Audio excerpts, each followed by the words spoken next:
الحمدللہ وکفا وسلام علی عبادہ الذین اصطفى یا ربی لک الحمد کما ینبغی لجلال وجہک الکریم وعظیم سلطانک ربی اشرح لی صدری ویسر لی امری واحلل عقدۃ من لسانی یفقہوا قولی واجعل لی وزیرا من اہلی اللہم فقہنا فی الدین رب زدنی علما اللہم انا نسألک علما نافعا رزقا طیبا وعملا متقبلا صدق اللہ العظیم۔ سورہ نبا۔ سورہ نبا مکی صورت ہے، اس میں 40 آیات ہیں اور 2 رکوعات ہیں۔ 30ویں سپارے کا آج ہم آغاز کر رہے ہیں اور 30ویں سپارے کی یہ پہلی سورت سورہ نبا قیامت کی خبر دینے والی سورت ہے۔ ہمیں جیسے کہ معلوم ہے کہ 30ویں سپارے میں اور آخری سپاروں میں خصوصی طور پر مکی صورتوں میں اللہ سبحانہ تعالیٰ نے عقائد ہی کو راسخ کیا ہے، تو یہ بھی عقیدہ آخرت کو راسخ کرنے والی بہت بہترین صورت ہے۔ سورہ نبا نام اس حوالے سے ہے کیونکہ خبر کا ذکر اس میں آ رہا ہے اور خبر کے بارے میں بات کی جا رہی ہے، اور وہ خبر کون سی ہے؟ وہ قیامت کی خبر ہے۔ نبا خبر سے نکلا ہے اور نبا خبر کو کہتے ہیں، اور نبی بھی اسی سے نکلا ہے جو خبریں دینے والا ہوتا ہے۔ تو نبا کون سی خبر ہوتی ہے؟ جو حق پر مبنی، حق اور صداقت پر مبنی سچی خبر ہوتی ہے، اس کو نبا کہا جاتا ہے۔ اور نبی چونکہ حق اور صداقت پر مبنی خبریں دینے والے ہوتے ہیں، اس لیے ان کو نبی کہا جاتا ہے۔ ٹھیک ہے، تو اس میں ہم دیکھتے ہیں اللہ سبحانہ تعالیٰ ہمیں اس میں کیا فرما رہے ہیں۔ بسم اللہ الرحمن الرحیم۔ عم یتساءلون عن النبأ العظیم۔ عم کسی چیز کے بارے میں، یتساءلون وہ سب سوال کرتے ہیں، وہ سب کسی بڑی چیز کے بارے میں سوال کرتے ہیں۔ آخرت کا تبصرہ کیا جا رہا ہے، آخرت کا تعارف کروانے کے لیے، آخرت کی دلیل دینے کے لیے اللہ سبحانہ تعالیٰ سوالیہ انداز میں ایک بات کر رہے ہیں، اور سوال کے حوالے سے یہ بتایا جا رہا ہے کہ وہ کس چیز کے بارے میں سوال کرتے ہیں۔ عن النبأ العظیم، ایک بڑی خبر کے بارے میں، یعنی کہ ایک بڑی خبر کے بارے میں لوگ سوال کرتے ہیں۔ کون لوگ سوال کر رہے تھے ایک بڑی خبر کے بارے میں؟ ایکچولی ہوا یہ کہ جب نبی اکرم صلی اللہ علیہ وآلہ وسلم کو اللہ سبحانہ تعالیٰ نے نبی بنا کر مبعوث کیا، تو آپ صلی اللہ علیہ وآلہ وسلم کے اوپر مکی صورتیں جو نازل ہوئیں ان میں عقائد راسخ کیے گئے، عقیدہ توحید، عقیدہ رسالت اور عقیدہ آخرت۔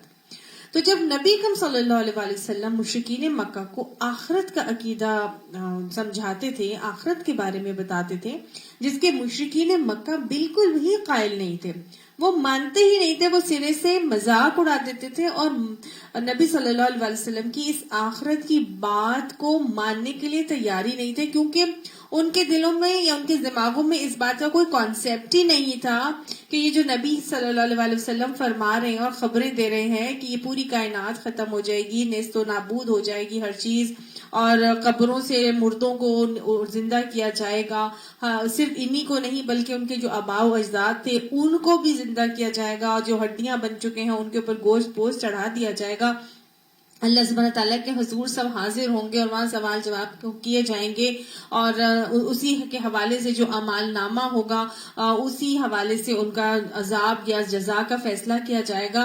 تو یہ بڑا نبی صلی اللہ علیہ وسلم کی باتوں کو بہت مذاق اڑاتے اور ماننے کے لیے تیار ہی نہیں ہوتے تھے۔ تو اللہ تعالیٰ فرماتے ہیں الذی ہم فیہ مختلفون، یہ تو خود ایسے ہیں کہ ان کے جو خود اس کے بارے میں اختلاف کرتے ہیں، ان کو تو خود ہی معلوم نہیں کہ یہ ہونا ہے کہ نہیں ہونا۔ گویا اللہ سبحانہ تعالیٰ نے یہ بتایا کہ ان کے تو آپس کے ہی کانسیپٹ جو ہے وہ بالکل مختلف ہیں، یعنی کہ یہودی، عیسائی، مشرکین مکہ سب ہی کے ڈیفرنٹ کانسیپٹس تھے آخرت کے حوالے سے۔ مثال کے طور پر سورہ انعام آیت نمبر 29 میں اللہ سبحانہ تعالیٰ نے فرمایا ہے کہ یہ لوگ یہ کہتے ہیں کہ کیا ہماری صرف یہ دنیا کی زندگی ہے اور بعد میں ہمیں نہیں اٹھایا جائے گا؟ ایک تو یہ کہا جاتا تھا۔ دوسرا عیسائیوں میں یہ کانسیپٹ تھا کہ وہ کہتے تھے کہ آخرت میں صرف ارواح کو اٹھایا جائے گا اور جسم کو اور ارواحوں کو ملایا نہیں جائے گا، صرف اور صرف جو معاملات ہوں گے وہ روحوں کے ساتھ ہوں گے، اور دنیا میں جسم ختم ہو جاتا ہے۔ اور جو یہودی تھے ان کا یہ کانسیپٹ تھا کہ لن تمسنا النار الا ایام معدودات، کہ ہم کو دوزخ کی آگ سوائے چند دنوں کے اور نہیں چھونے والی، یعنی چند دن بھی کون سے تھے جتنے دنوں میں انہوں نے بچڑے کو اپنا معبود بنایا تھا، یعنی 40 دن کے علاوہ ہمیں جو ہم نے بچڑے کو معبود بنا لیا تھا، بس انہی دنوں میں ہمارا جو دوزخ کی آگ ہمیں چھوئے گی تو چھوئے گی، اس کے علاوہ وہ 40 دن ہی ہمیں اگر سزا ملنی ہوگی تو ملے گی، اس کے علاوہ سزا نہیں ملے گی۔ عیسائیوں کا بھی ایک اور عقیدہ یہ ہے نا کہ حضرت عیسیٰ علیہ السلام جو ہے وہ سولی پر چڑھ کے ان کے سارے ہی گناہوں کا کفارہ دے کے چلے گئے، تو اب ان کو کسی قسم کا جو ہے وہ حساب کتاب سے نہیں گزرنا پڑے گا، اور سبھی جو ہے وہ معاف کر دیے جائیں گے، اور یہ سارے معاملات جو ہے وہ روحوں کے ساتھ ہی ہوں گے۔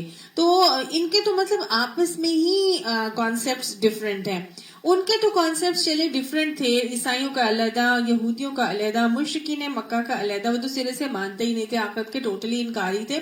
لیکن کیا امت محمدی صلی اللہ علیہ وآلہ وسلم کے افراد جو ہیں ان کا بھی آخرت کے بارے میں کوئی عقیدہ ایسا نظر آتا ہے جس قسم کے ان کے عقیدوں میں بگاڑ آ چکا تھا؟ آج ہمارے امت محمدی صلی اللہ علیہ وآلہ وسلم کے کچھ افراد ایسے ہیں وہ بھی یہی سمجھتے ہیں کہ شاید ہم امت محمدی صلی اللہ علیہ وسلم ہونے کی وجہ سے ہی جو ہے وہ ہماری بخشش ہو جائے گی، اور چونکہ ہم نبی صلی اللہ علیہ وسلم کے پیروکار ہیں اس وجہ سے ہمارے اوپر تو دوزخ کی آگ آ ہی نہیں سکتی، ہم تو اللہ کے حبیب کے امتی ہیں، ہم بھی چوزن ونز ہیں، تو ہمیں تو دوزخ کی آگ چھوئے گی ہی نہیں، تو جو مرضی چاہے کر لو، جو مرضی کر لیا جائے، بس ہم تو امتی کہتے نبی صلی اللہ علیہ وسلم کے ساتھ جنت میں چلے جائیں گے۔ تو اللہ تعالیٰ نے کہا ایسی بات نہیں ہے، الذی ہم فیہ مختلفون، ان کے تو آپس میں ہی جو ہے وہ اس بارے میں وہ اختلاف کرتے ہیں، کلا ہرگز نہیں، سیعلمون ان قریب وہ جان لیں گے، جو چہمگویاں کر رہے ہیں، جو اپنے اپنے عقیدوں میں بگاڑ لائے ہوئے ہیں، جو اپنے اپنے کانسیپٹس بنا کے چل رہے ہیں، ہر بات کے بارے میں اللہ تعالیٰ نے فرمایا ہے یہ جو بھی اپنے دماغوں میں بنا کے بیٹھے ہیں ہرگز نہیں، ایسا نہیں ہوگا، ان قریب وہ جان لیں گے، ثم کلا سیعلمون، پھر ہرگز نہیں، ان قریب وہ جان لیں گے۔ گویا 2 مرتبہ اللہ سبحانہ تعالیٰ نے وہی بات سمجھا دی، وہی بات کہنے کا مطلب یہ ہے کہ جو مرضی تم کر لو، تم سمجھتے ہو کہ یہ قیامت آ کے نہیں رہے گی، تم لوگ کا جو عقیدے ہیں بس شفاعت کے عقیدے بنا لیے، تم نے کسی کو مسلک کو پکڑ کے چلنے کے عقیدے بنا لیے، تم نے کسی کے پیروکار ہونے کے حوالے سے بخشش کے عقیدے بنا لیے، جو بھی تم عقیدے بنا کے چل رہے ہو ہرگز نہیں، وہ سب غلط ہیں، ان قریب معلوم ہو ہی جائے گا، ہر کسی کو معلوم ہو جائے گا، عیسائیوں کو بھی معلوم ہو جائے گا، یہودیوں کو بھی معلوم ہو جائے گا، مشرکین کو بھی معلوم ہو جائے گا، اور ہندوؤں کو بھی معلوم ہو جائے گا، بدھ مت کو بھی معلوم ہو جائے گا، اور مسلمانوں کو، امت محمدی صلی اللہ علیہ وسلم کے افراد کو بھی معلوم ہو جائے گا۔ اللہ سبحانہ تعالیٰ نے اس بات کی حقیقت کے لیے یہ بات کہی ہے کہ یہ ہو کے ہی رہنا ہے۔ اب اللہ سبحانہ تعالیٰ قیامت کے عقیدے یا مختلف عقائد کو راسخ کرنے کے لیے ہم دیکھتے ہیں کہ ہمیشہ اللہ تعالیٰ نے مختلف قسم کے طریقے اپناتے ہوئے نظر آتے ہیں۔ سب سے پہلے تو اللہ سبحانہ تعالیٰ کسی بھی عقیدے کو راسخ کرنے کے لیے اس کی اپنی ذات میں سے مثال دیتے ہیں، یا اللہ کے حوالے سے مثال دی جاتی ہے، یا انسان کو اس کی ذات میں غور و فکر کے حوالے سے مثال دی جاتی ہے کہ اگر نہیں سمجھ میں آتا تو اپنی تخلیق کے اوپر غور کر لو، پھر اگر یہ بھی نہیں سمجھ میں آتا تو کائنات میں ارد گرد پھیلی ہوئی نشانیوں سے اللہ کو پہچانو، یہ پہچانو کہ اللہ سبحانہ تعالیٰ نے یہ سب کچھ عبث نہیں بنایا، اللہ سبحانہ تعالیٰ نے ان سب چیزوں کو بیکار، بے فضول، لا یعنی نہیں بنایا۔ کائنات میں ارد گرد نگاہ دوڑا کر دیکھو، تمہیں خود ہی سمجھ میں آ جائے گا کہ ہر چیز جو ہے وہ کتنے سسٹمیٹک طریقے سے، کتنے ردم کے ساتھ، کتنے نظم و ضبط اور ڈسپلن کے ساتھ رواں دواں ہے اور چل رہی ہے۔ تو جب ہر چیز اللہ سبحانہ تعالیٰ نے اتنا کمپلیکیٹڈ، اتنا انٹریکیٹ سسٹم آف کائنات جو اللہ نے بنا دیا، تو اللہ اس کے اوپر غور و فکر کی دعوت دیتے ہیں کہ دیکھو یہ جب ایسے نہیں بنایا تو تمہارا کیا خیال ہے؟ تمہیں اللہ تعالیٰ نے بے فضول بنا دیا ہوگا، عبث بنا دیا ہوگا۔ ظاہر ہے ہر چیز کا ایک مقصد ہے، ہر چیز کا ایک ٹائم ہے، ہر چیز کا ایک دائرہ کار ہے جس کے گرد وہ گھوم رہا ہے، جس کے ساتھ وہ چل رہا رہا ہے, جس کے حوالے سے اس کا پورا سسٹم جو ہے وہ چل رہا ہے. تو اللہ تعالیٰ نے گویا یہ بات سمجھانا چاہیے کہ بھائی انسان بھی کسی مقصد کے تحت اس دنیا میں آیا, اس کے لیے بھی پورا سسٹم وضع کیا گیا ہے, اس کو بھی اسی مطابق زندگی گزارنی ہے. تو پھر اپنی زندگی میں وہ بھی نظم و ضبط اور ڈسپلن کو مینٹین کر کے چلے گا, اور اسی طرح سے چلے گا جس طرح اللہ اس کو چلانا چاہتا ہے. جب کائنات کی ساری چیزیں اسی نظم و ضبط کے ساتھ چل رہی ہیں جیسے اللہ نے ان کو حکم دیا ہے, تو اے حضرت انسان تم بھی اپنی تخلیق پر غور کرو, اور تمہیں بھی اسی طریقے پر زندگی گزارنی چاہیے جس طرح اللہ سبحانہ تعالیٰ تمہیں حکم دے رہا ہے. پھر اللہ سبحانہ تعالیٰ انسان کو کائنات میں ارد گرد پھیلی ہوئی نشانیاں دکھانے کے بعد تیسرا طریقہ جو ہے نا وہ اللہ تعالیٰ اپناتے ہوئے نظر آتے ہیں کہ نہیں بات سمجھ میں آ رہی تو ٹھیک ہے, تم دیکھ لو تاریخ میں گزرے ہوئے لوگوں کے واقعات اللہ تعالیٰ بتاتے ہیں, گزری قوموں کے واقعات سناتے ہیں اور دکھاتے ہیں کہ دیکھو جنہوں نے مانا تھا وہ کیا ان کو اللہ تعالیٰ نے کن کن کامیابیوں سے ہمکنار کیا, اور جنہوں نے نہیں مان کے چلا تھا تو پھر وہ کس عبرت کے انجام سے دوچار ہوئے. اللہ سبحانہ تعالیٰ مختلف عقائد کو راسخ کرنے کے لیے مکی صورتوں میں خصوصی طور پر یہی انداز اپناتے ہوئے نظر آتے ہیں. چوتھا طریقہ پھر اللہ سبحانہ تعالیٰ یہ دکھاتے ہیں اپنا کہ انسان جو ہے وہ جو فیوچر کے حالات ہیں, جو فیوچر کے حالات ہونے ہیں, ان کے حوالے سے اللہ سبحانہ تعالیٰ انسان کو دکھاتے ہیں کہ دیکھو فیوچر میں ایسا ہوگا, جن لوگوں نے مان لیا ہوگا اللہ کے احکامات کو مان کے چلیں گے, نبی کے احکامات کی اطاعت کر کے چل رہے ہوں گے, تو بس ان کے لیے جنت کے بہترین انعامات ہوں گے, منتظر ہیں. اور اگر انہوں نے اللہ کے نبی کی اطاعت سے روگردانی کی, اللہ کے احکامات سے انکار اور نافرمانی کا رویہ اختیار کر کے چلے, تو پھر جہنم ان لوگوں کا ٹھکانہ ہوگی. گویا اللہ سبحانہ تعالیٰ جنت اور جہنم کے نظارے دکھاتے ہیں اور مستقبل میں رونما ہونے والے واقعات سے سمجھاتے ہیں. تو اب اللہ سبحانہ تعالیٰ سب سے پہلے جو ہے وہ اب یہاں پر جو بات سمجھانے کے لیے, عقیدے کو سمجھانے کے لیے ارد گرد پھیلی ہوئی کائنات میں جو نشانیاں ہیں لاجک سے اس بات کو سمجھا رہے ہیں کہ دیکھو اللہ سبحانہ تعالیٰ نے کس طرح سے اس دنیا کو کیا بنایا. الم نجعل الارض مہادا, کیا نہیں ہم نے بنایا اس زمین کو مہادا, مہد سے نکلا ہے, مہد کہتے ہیں ماں کی گود کو. اللہ سبحانہ تعالیٰ فرما رہے اپنے ارد گرد دیکھو کہ زمین کو ہم نے ماں کی گود کی طرح کا بچھونا نہیں بنایا. ماں کی گود کیسی ہوتی ہے؟ ایک بچھونے کی مانند ہوتی ہے جہاں بہت زیادہ کمفرٹیبل ہوتا ہے. بچہ رو رہا ہوتا ہے, ماں اپنی گود میں لیتی ہے, وہ بالکل ٹھیک ہو جاتا ہے, ہر چیز بھول جاتا ہے. کئی دفعہ تو بچہ ماں کی گود میں آتے ہی یہ بھی بھول جاتا ہے کہ اس کو بھوک لگ رہی تھی, اور بس ماں نے گود میں لیا اور بچہ جو ہے وہ خواب خرگوش کے مزے لوٹنے لگ جاتا ہے. ایسے ہوتا ہے, ماں کی گود بہت ہی کمفرٹیبل ہوتی ہے. تو اللہ تعالیٰ نے یہاں پہ زمین کو ماں کی گود سے تشبیہ دی. مہادا, میں نے تمہارے لیے بچھونا بنایا, ایک ماں کی گود کی طرح کا ایک کمفرٹیبل انوائرمنٹ والا ایک گوشہ بنا دیا, ایک خطہ بنا دیا. آپ دیکھیے کہ زمین کی جو وہ ہے, زمین کی جو لیئر ہے جس کے اوپر ہم چلتے ہیں, جس کے اوپر ہم چلتے ہیں, وہ اصولی طور پر بہت زیادہ گرم ہونی چاہیے تھی, کیونکہ سینٹر آف ارتھ, یہ جو جسے کور آف ارتھ کہا جاتا ہے, وہاں پہ درجہ حرارت 360 ڈگری سینٹی گریڈ کہا جاتا ہے کہ اتنا ہے. تو اگر کور آف ارتھ میں اتنا زیادہ ٹیمپریچر ہے تو پھر تو زمین کی جو سرفیس ہے اس کے اوپر بھی بہت زیادہ ٹیمپریچر ہونا چاہیے تھا, اور اتنا ہونا چاہیے تھا کہ ہم تو پیر رکھتے اور ہمارے پاؤں جل جاتے. لیکن ایسا تو نہیں ہوتا, ہمارے پاؤں تو کبھی بھی نہیں چلے. اگر ہم زمین پہ کھڑے ہو جائیں, ننگے پاؤں بھی جوتے اتار کر کھڑے ہو جائیں, تو پھر بھی وہ کمفرٹیبل اللہ نے بنا دی. اتنا زیادہ سینٹر آف ارتھ میں ہونے کے باوجود بھی, درجہ حرارت اتنا زیادہ ہونے کے باوجود بھی ہمارے پاؤں جلتے نہیں ہیں. تو ایک کمفرٹیبل اللہ نے بچھونا سا ہمارے لیے بنا دیا. حالانکہ اس کا پیٹ, اس کا بطن کس سے بنا ہے؟ آگ سے.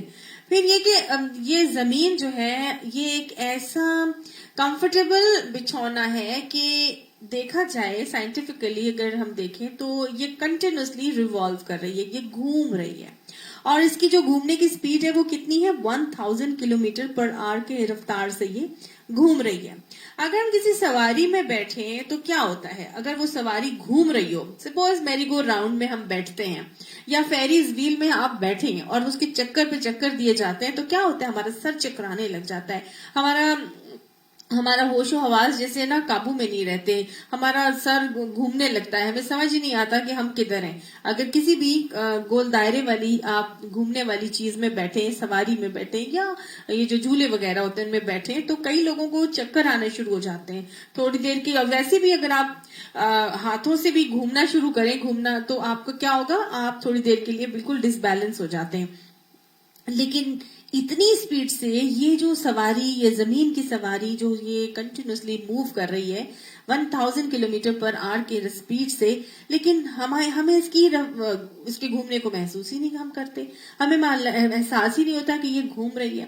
آپ ایک گاڑی میں اگر یہاں سے لے کر آپ سواری میں سفر کرتے ہیں، اسلام آباد جاتے ہیں یا آپ کراچی تک جاتے ہیں یا کہیں بھی آپ بائی روڈ سفر کرتے ہیں، تو آپ تھک جاتے ہیں نا. اتنی تھکاوٹ ہونے لگتی ہے، ہم کسی سواری پہ سفر کر لیں، بائی ایئر بھی ہم ٹریول کر لیں، پھر بھی ہم تھک جاتے ہیں. لیکن یہ ایک ایسی سواری جس میں ہم کنٹینیوسلی، ہم میں سے ہر کوئی کنٹینیوسلی سفر کر رہا ہے، لیکن ہم تھکتے ہی نہیں ہیں. اس کی موومنٹ کے باوجود بھی نہ ہمارا سر چکراتا ہے، نہ ہمیں تو کوئی تھکاوٹ محسوس ہوتی ہے.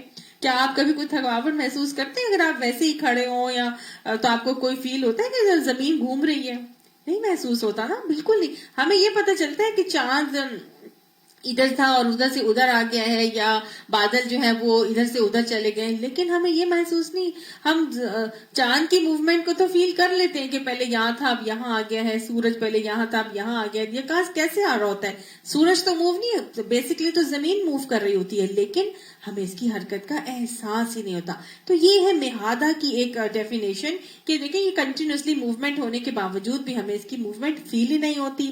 اس کے علاوہ یہی ایک موومنٹ نہیں ہے، بلکہ اللہ تعالیٰ نے اس میں دن اور رات کو تو اس موومنٹ کے ساتھ بنایا، اور پھر اللہ تعالیٰ نے یہ کنٹینیوسلی دوسرے موومنٹ میں بھی ہے کہ ایک تو اپنے محور پہ گھوم رہی تھی جس سے صبح شام ہوتے ہیں، اور دوسرا وہ اپنے سورج کے گرد ایک ریوالو کر رہی ہے سولر سسٹم میں، اور اس سے وہ پورا 365 ڈیز میں وہ ایک سال مکمل کرتی ہے اور اسی جگہ آ جاتی ہے جہاں پر وہ شروع دن میں ہوتی ہے. تو ایک وہ اس کی موومنٹ ہو رہی ہے، اور تیسری ایک اور موومنٹ بھی ہوتی ہے ارتھ کی، اور وہ کس طرح ہے کہ وہ رائٹ اینڈ لیفٹ آپ کہہ لیجئے کہ دو اینگلز میں وہ موو کرتی ہے. اور اس موومنٹ کی وجہ سے بیسیکلی کیا ہوتا ہے، ہمارے دن رات کے علاوہ موسموں کی تبدیلی ہوتی ہے اس سے.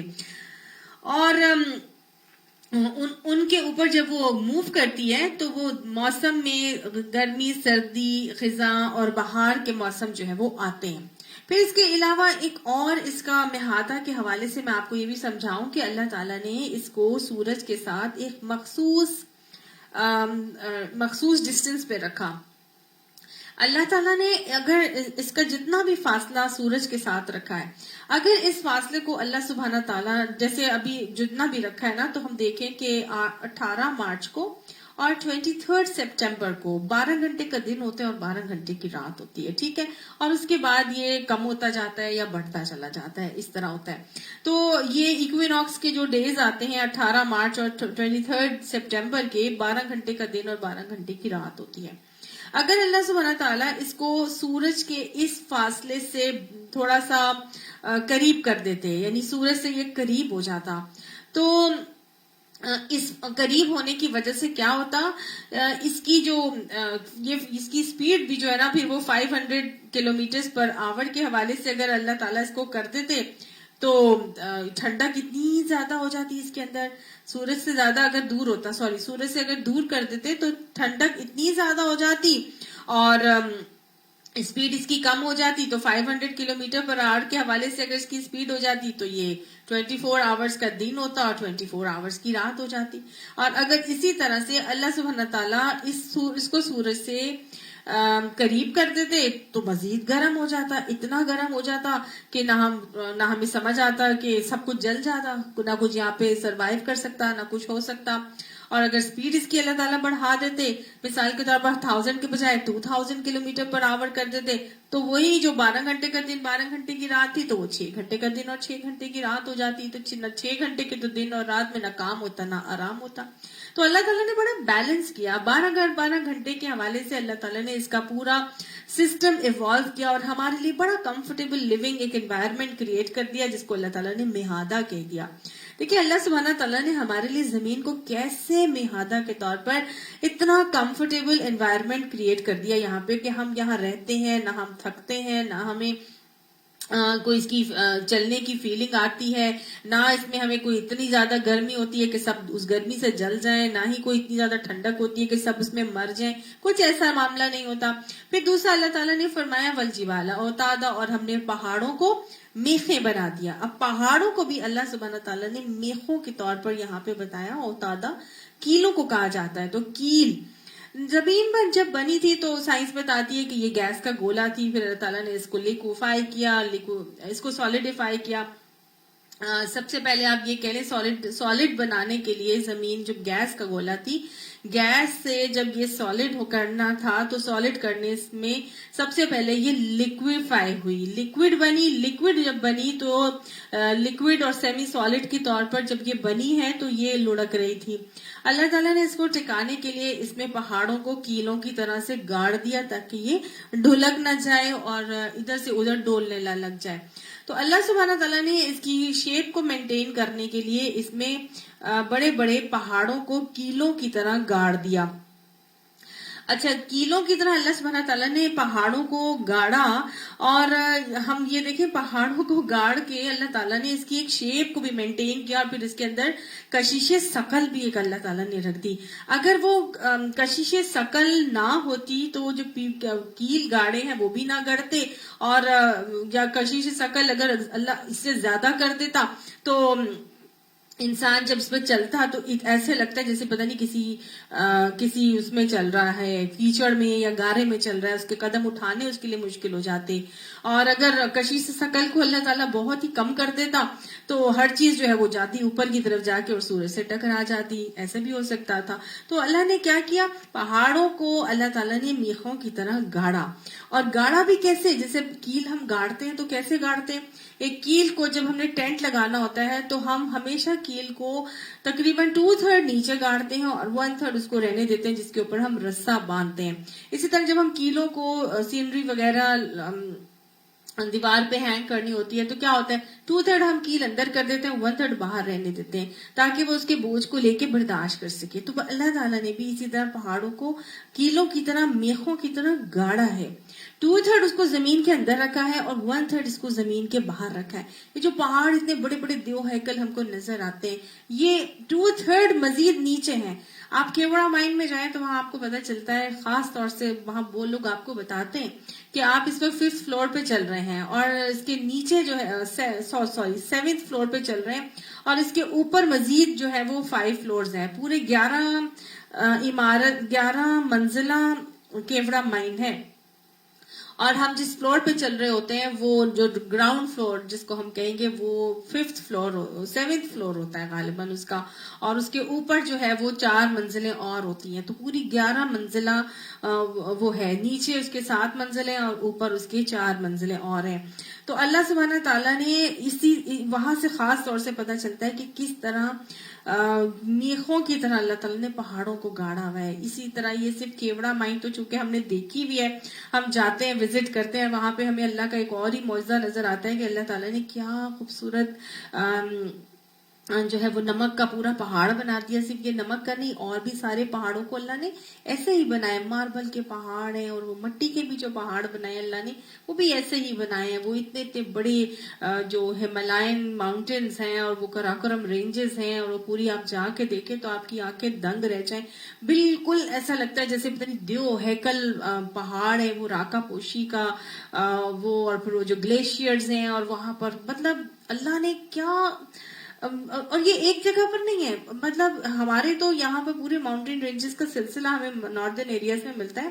صرف پاکستان کے علاوہ اللہ تعالیٰ نے اور کتنے اور ملکوں میں مختلف جگہوں پہ پہاڑوں کو رکھا ہے۔ سوئٹزرلینڈ کے پہاڑ اتنے بڑے بڑے وہاں پر رکھے، امریکہ میں اللہ نے اتنے بڑے بڑے پہاڑ رکھے، پورے رینجز اور سلسلے وہاں پر اللہ نے یہ جہاں جہاں ضرورت محسوس کی وہاں پر پہاڑوں کو میخوں کی طرح اللہ تعالیٰ نے گاڑا۔ یہ اللہ تعالیٰ کی خلاقی تھی، اللہ تعالیٰ کی مصوری تھی. اللہ سبحانہ تعالیٰ نے اس سے مختلف کام لینے تھے. صرف اللہ سبحانہ تعالیٰ اپنی ایک چیز کو ایسے ہی نہیں بناتا کہ بس میخوں کی طرح گاڑ دیا، بس اس سے اور کوئی کام نہیں ہوگا.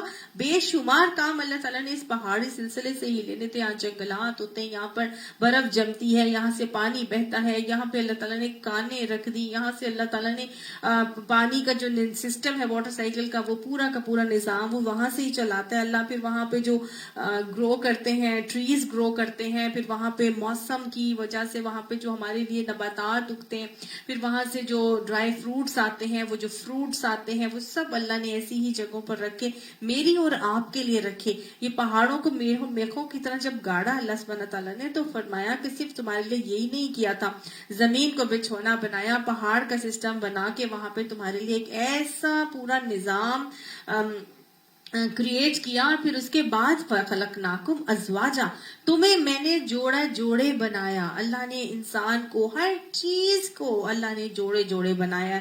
ہر چیز کے اللہ نے جوڑے بنائے ہیں. ہر پازیٹیو کا ایک نیگیٹو بنایا ہے. اللہ نے ہر پروٹون کے لیے ہر الیکٹران بنایا. اللہ نے ہر ایک میل کے لیے فیمیل بنایا ہے. اللہ نے ہر مذکر کے لیے ایک مؤنث بنایا ہے تاکہ اٹریکشن قائم رہے. اللہ نے اس دنیا کے نظام کو چلانا تھا، اس وجہ سے اللہ سبحانہ تعالیٰ نے سب چیزوں کو جوڑے بنایا. جب اللہ نے ہر چیز کو جوڑے بنایا، پھر اللہ تعالیٰ فرماتا ہے دیکھو صرف تمہیں جوڑے نہیں بنایا، بلکہ وَجَعَلْنَا نَوْمَكُمْ سُبَاتًا، تمہارے لیے تمہاری نیند کو ہم نے راحت والی بھی بنایا. جوڑے بنایا ہے، لہٰذا تمہاری نیند، اللہ نے اب یہاں پہ نیند کا تذکرہ کیا. جوڑے بنانے کے حوالے سے ایک اور بات بھی سمجھ لیں یہاں پر کہ کچھ لوگ کہتے ہیں کہ ہمارا تو کوئی جوڑا نہیں، ہم تو سنگل ہیں ابھی تک. اس کا مطلب اللہ نے ہمارا کوئی جوڑا نہیں بنایا ابھی تک. اللہ نے سب کے جوڑے بنائے. جب اللہ نے کہا کہ میں نے تم کو جوڑے بنایا ہے، تو اللہ نے ہر انسان کے لیے اس کا اسپاؤس کا جوڑا ضرور بنایا ہے. یہ ہماری وہ ہوتی ہے کہ ریجیکشن ہوتی ہے ہر کہ ہم مختلف قسم کے وہ نکالتے ہیں، اس کے اندر نقص نکالتے ہیں، اور ہم کہتے ہیں کہ فلاں ایسا ہے، فلاں ایسا ہے، فلاں سے میں نے نہیں کرنی، فلاں کی آنکھیں ایسی ہیں، تو فلاں موٹا ہے، تو فلاں خوبصورت نہیں ہے، تو فلاں اتنا نہیں کماتا، فلاں کے بہن بھائی بہت زیادہ ہیں، وہ اتنا بڑا گھر ہے، وہ چھوٹا گھر ہے. مطلب مختلف قسم کے ہم اس میں کیڑے نکالیں، اور پھر ہم رشتوں کو ریجیکٹ کرتے ہیں، اور پھر عمر نکل جاتی ہے تو پھر کہتے ہیں کہ ہماری تو شادی نہیں، تو ہمارا تو جوڑا ہی کوئی نہیں بنا. ایسی بات نہیں ہے. اللہ سبحانہ تعالیٰ نے جو کرائٹیریا جوڑے منتخب کرنے کے لیے دیا ہے، ہم وہ کرائٹیریا بھول جاتے ہیں اور ہم اپنی قسم کے مختلف کرائٹیریاز بنا لیتے ہیں، اور پھر ہم ریجیکشن کے ساتھ چلتے ہیں، تو وہ جو وقت ہوتا ہے وہ نکل جاتا ہے. ابھی بھی اگر ہم اسی حوالے سے چلیں، جو لوگ بیٹھے ہیں، انشاءاللہ اس آیت سے ان کو بڑا زبردست پیغام ملتا ہے کہ اللہ سبحانہ تعالیٰ نے جب جوڑا بنایا ہے تو انشاءاللہ اللہ سبحانہ تعالیٰ ضرور اس کے لیے جوڑا جو ہے وہ ملانے کا معاملہ بھی کریں گے. صرف اور صرف ہمارے اوپر ہے کہ ہم پیمانہ کیا بناتے ہیں، کہ ہم ان کو قبول کرتے ہیں کہ ریجیکٹ کرتے ہیں. اللہ نے ریجیکشن اور قبولیت کے پیمانے بھی مجھے اور آپ کو سکھائیں کہ ہم دین کو پرائیورٹی بنائیں. دنیاوی چیزوں کو پرائیورٹی بنانے کے بجائے جب دین اور اخلاق کو پرائیورٹی بنا کے چلیں گے تو انشاءاللہ بہت سی چیزیں خود بخود آسان ہو جائیں گی، اور ہماری بیٹیاں بھی جو ہے وہ گھروں میں بیٹھی نہیں رہیں گی، اور ہمارے بیٹے بھی جو ہے وہ انشاءاللہ ان کو نیک اور لڑکیاں ہی ملیں گی. اللہ سبحانہ تعالیٰ ہمیں یہ باتیں سمجھائے اور ہمیں توفیق دے اس بات کی کہ ہم بجائے اس کے کہ اپنے پیمانے غلط سلیکٹ کر رہے ہوں، ہم منتخب کر رہے ہوں، ہم اپنی پیمانوں کو اگر صحیح رویے پر رکھ کے چلیں گے تو انشاءاللہ سبھی کا جوڑا اللہ نے بنایا ہے. جب یہاں پہ اللہ نے کہہ دیا، ایک جگہ نہیں کئی جگہوں پر بتایا کہ اللہ نے ہر چیز کو جوڑے بنایا، تو پھر سب کو اللہ نے جوڑے ضرور بنایا ہے. وَجَعَلْنَا نَوْمَكُمْ سُبَاتًا، اور ہم نے تمہارے لیے نیند کو راحت والی بنایا. اللہ سبحانہ تعالیٰ نے یہاں نیند کا بھی تذکرہ کیا کہ وہ راحت والی ہم نے بنایا ہے. اب آپ دیکھیں نیند بھی اللہ سبحانہ تعالیٰ کا ایک ایسا بڑا معجزہ ہے کہ اللہ سبحانہ تعالیٰ نے نیند کا جو یہ نظام ہمارے لیے رکھا، یہ ایک ایسا نظام ہے اور کہ اللہ کا میں کہتی ہوں کہ بہت بڑا کرم اور انعام ہے. یہ صرف ایک نظام ہی نہیں ہے بلکہ ایک انعام ہے جو اللہ تعالیٰ نے ہمیں دیا ہے. اگر ہم ایک رات نہ سوئیں تو اگلا دن ہمارے لیے گزارنا کتنا ڈیفیکلٹ ہو جاتا ہے. جو 2 راتیں نہ سو سکے اس کے لیے تو ساری بھائی سائیں کر رہا ہوتا ہے. اس کو سمجھ ہی نہیں آتا کہ میں جو ہے وہ کیا بول رہا ہوں, کوئی میرے سے کیا بات کر رہا ہے. ایسا ہی ہے نا, ہم اگر نہ سوئیں تو ہم بالکل ہی آؤٹ آف آور مائنڈ ہو جاتے ہیں. ہمیں سمجھ میں ہی نہیں آتا کہ یہ دنیا میں کیا ہو رہا ہے. یہ جو نیند ہے نا, ایکچولی اللہ سبحانہ تعالیٰ نے یہ وہ چیز بنائی ہے ہمارے لیے کہ جب ہم سارا دن کام کرتے ہیں نا تو ہم تھک جاتے ہیں, اور ہماری کام کرنے سے ہمارے جسم کے اندر بہت ویئر اینڈ ٹیئر ہو جاتی ہے, توڑ پھوڑ ہو جاتی ہے, مسلز ٹوٹ پھوٹ جاتے ہیں, تو جس کی وجہ سے کیا ہوتا ہے, ہمیں تھکن ہونا شروع ہو جاتی ہے. اور اللہ سبحانہ تعالیٰ نے ایک ایسا نظام بنایا ہے کہ ہم جب سارا دن کام کر کے تھک جاتے ہیں تو ہمیں تھکن ہونے لگتی ہے, اور پھر اللہ تعالیٰ کیا کرتے ہیں, رات کو لے آتے ہیں, اور اس رات میں ایک ٹرانکولیٹی کا ماحول ہے اور پورے کے پوری خاموشی ہو جاتی ہے, ایک سکون آ جاتا ہے. اللہ سبحانہ تعالیٰ انسان کو اس میں دل چاہنے لگتا ہے انسان کا خود بخود کہ وہ لیٹ جائے, اور انسان جیسے ہی لیٹتا ہے وہ فوراً سے سو جاتا ہے, اور اسی ٹرانکولیٹی کے ماحول میں وہ اس کو نیند آ جاتی ہے. اور نیند آنے پہ جب رات کا اندھیرا طاری ہوتا ہے اور نیند آ جاتی ہے تو وہ 10 بجے کے اراؤنڈ وہ سسٹم ہماری باڈی کا سٹارٹ ہوتا ہے جو باڈی کو ریپیئر کرنے کے لیے اللہ تعالیٰ نے ہماری باڈی کے اندر رکھا ہے. سب کے سب ورکنگ جو ہے نا سٹاف آ جاتا ہے ریپیئر کرنے کے لیے, اور ہم سو جاتے ہیں. اور سونے کے بعد جب پورا صبح 4 بجے تک, 10 بجے سے جو 4 بجے کا ٹائم ہے, یہ تقریباً 6 گھنٹے کا ٹائم, اس میں ہماری باڈی کے اندر ریپیئرنگ کا سارا معاملہ ہوتا ہے. ایسا بالکل جیسے دنیا کے اندر ہم سڑکوں کو ریپیئر کرتے ہیں, راتوں رات ہی سڑکیں ریپیئر ہو جاتی ہیں, لوگوں کو پتہ بھی نہیں چلتا, ٹریفک کا جو ہے وہ فلو کم ہوتا ہے اور راتوں رات ریپیئر ہو جاتی ہے, سڑکوں کو ری ماڈل کر دیا جاتا ہے. اسی طرح اللہ تعالیٰ نے ہماری باڈی کے اندر بھی یہی معاملہ رکھا.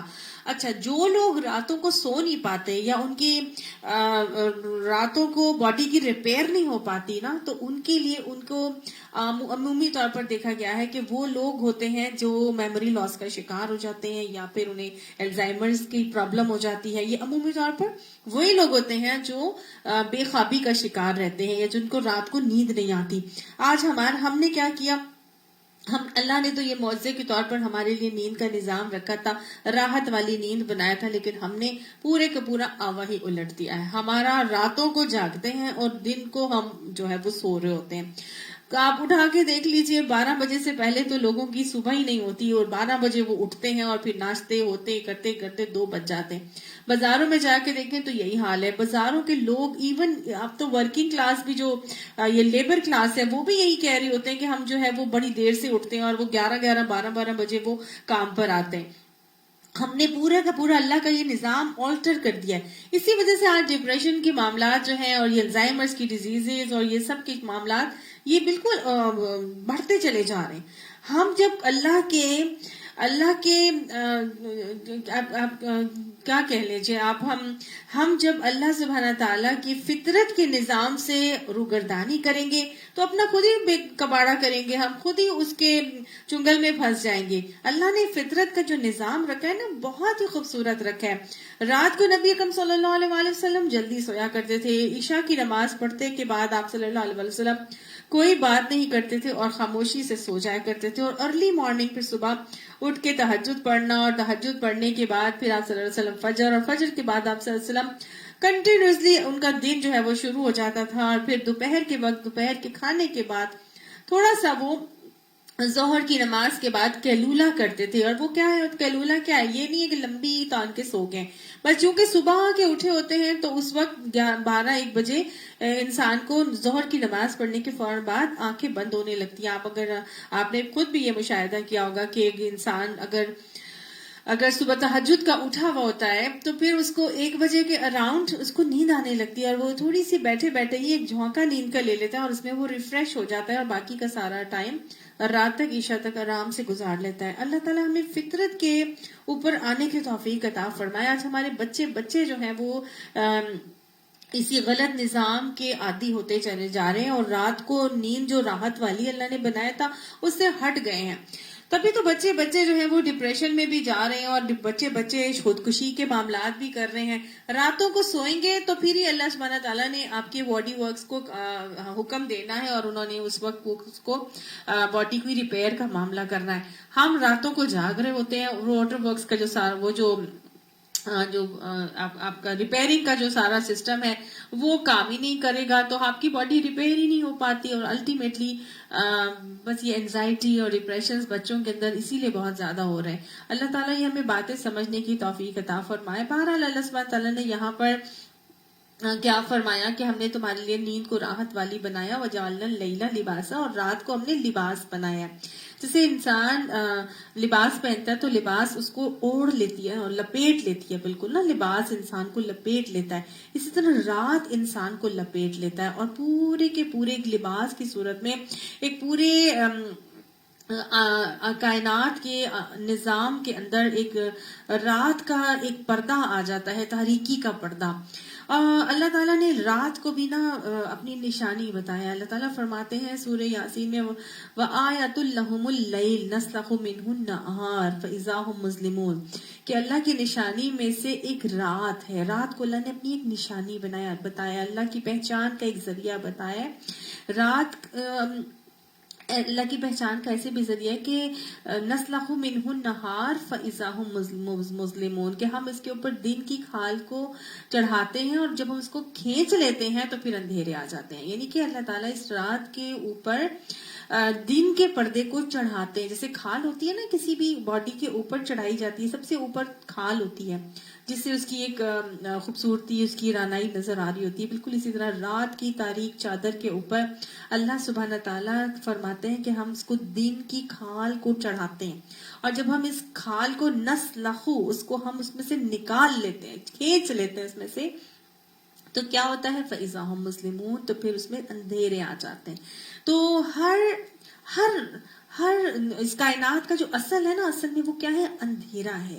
روشنی کو اس کے اوپر لایا جاتا ہے، اور اس روشنی کو لانے کے لیے پھر اللہ تعالیٰ فرماتے ہیں وَجَعَلْنَا النَّهَارَ مَعَاشًا، ہم نے دن کو معاش کا ذریعہ بنایا. گویا دن کی چادر کو اللہ تعالیٰ اوپر ڈالتے ہیں، چڑھاتے ہیں، اور پھر اس کو معاش کا ذریعہ بنا دیا گیا. سورج نکلتا ہے، دن آتا ہے، پہیا چلتا ہے، زندگی کی حرارت ہوتی ہے، پہیا گھومتا ہے، اور انسان اپنا معاش کا معاملہ کرنا شروع ہوتا ہے. سب کچھ اسی آرڈر کے ساتھ چلتا چلا جاتا ہے. اب آپ دیکھیں اللہ تعالیٰ نے یہ دونوں چیزیں بڑی بیلنس کے ساتھ قائم کی.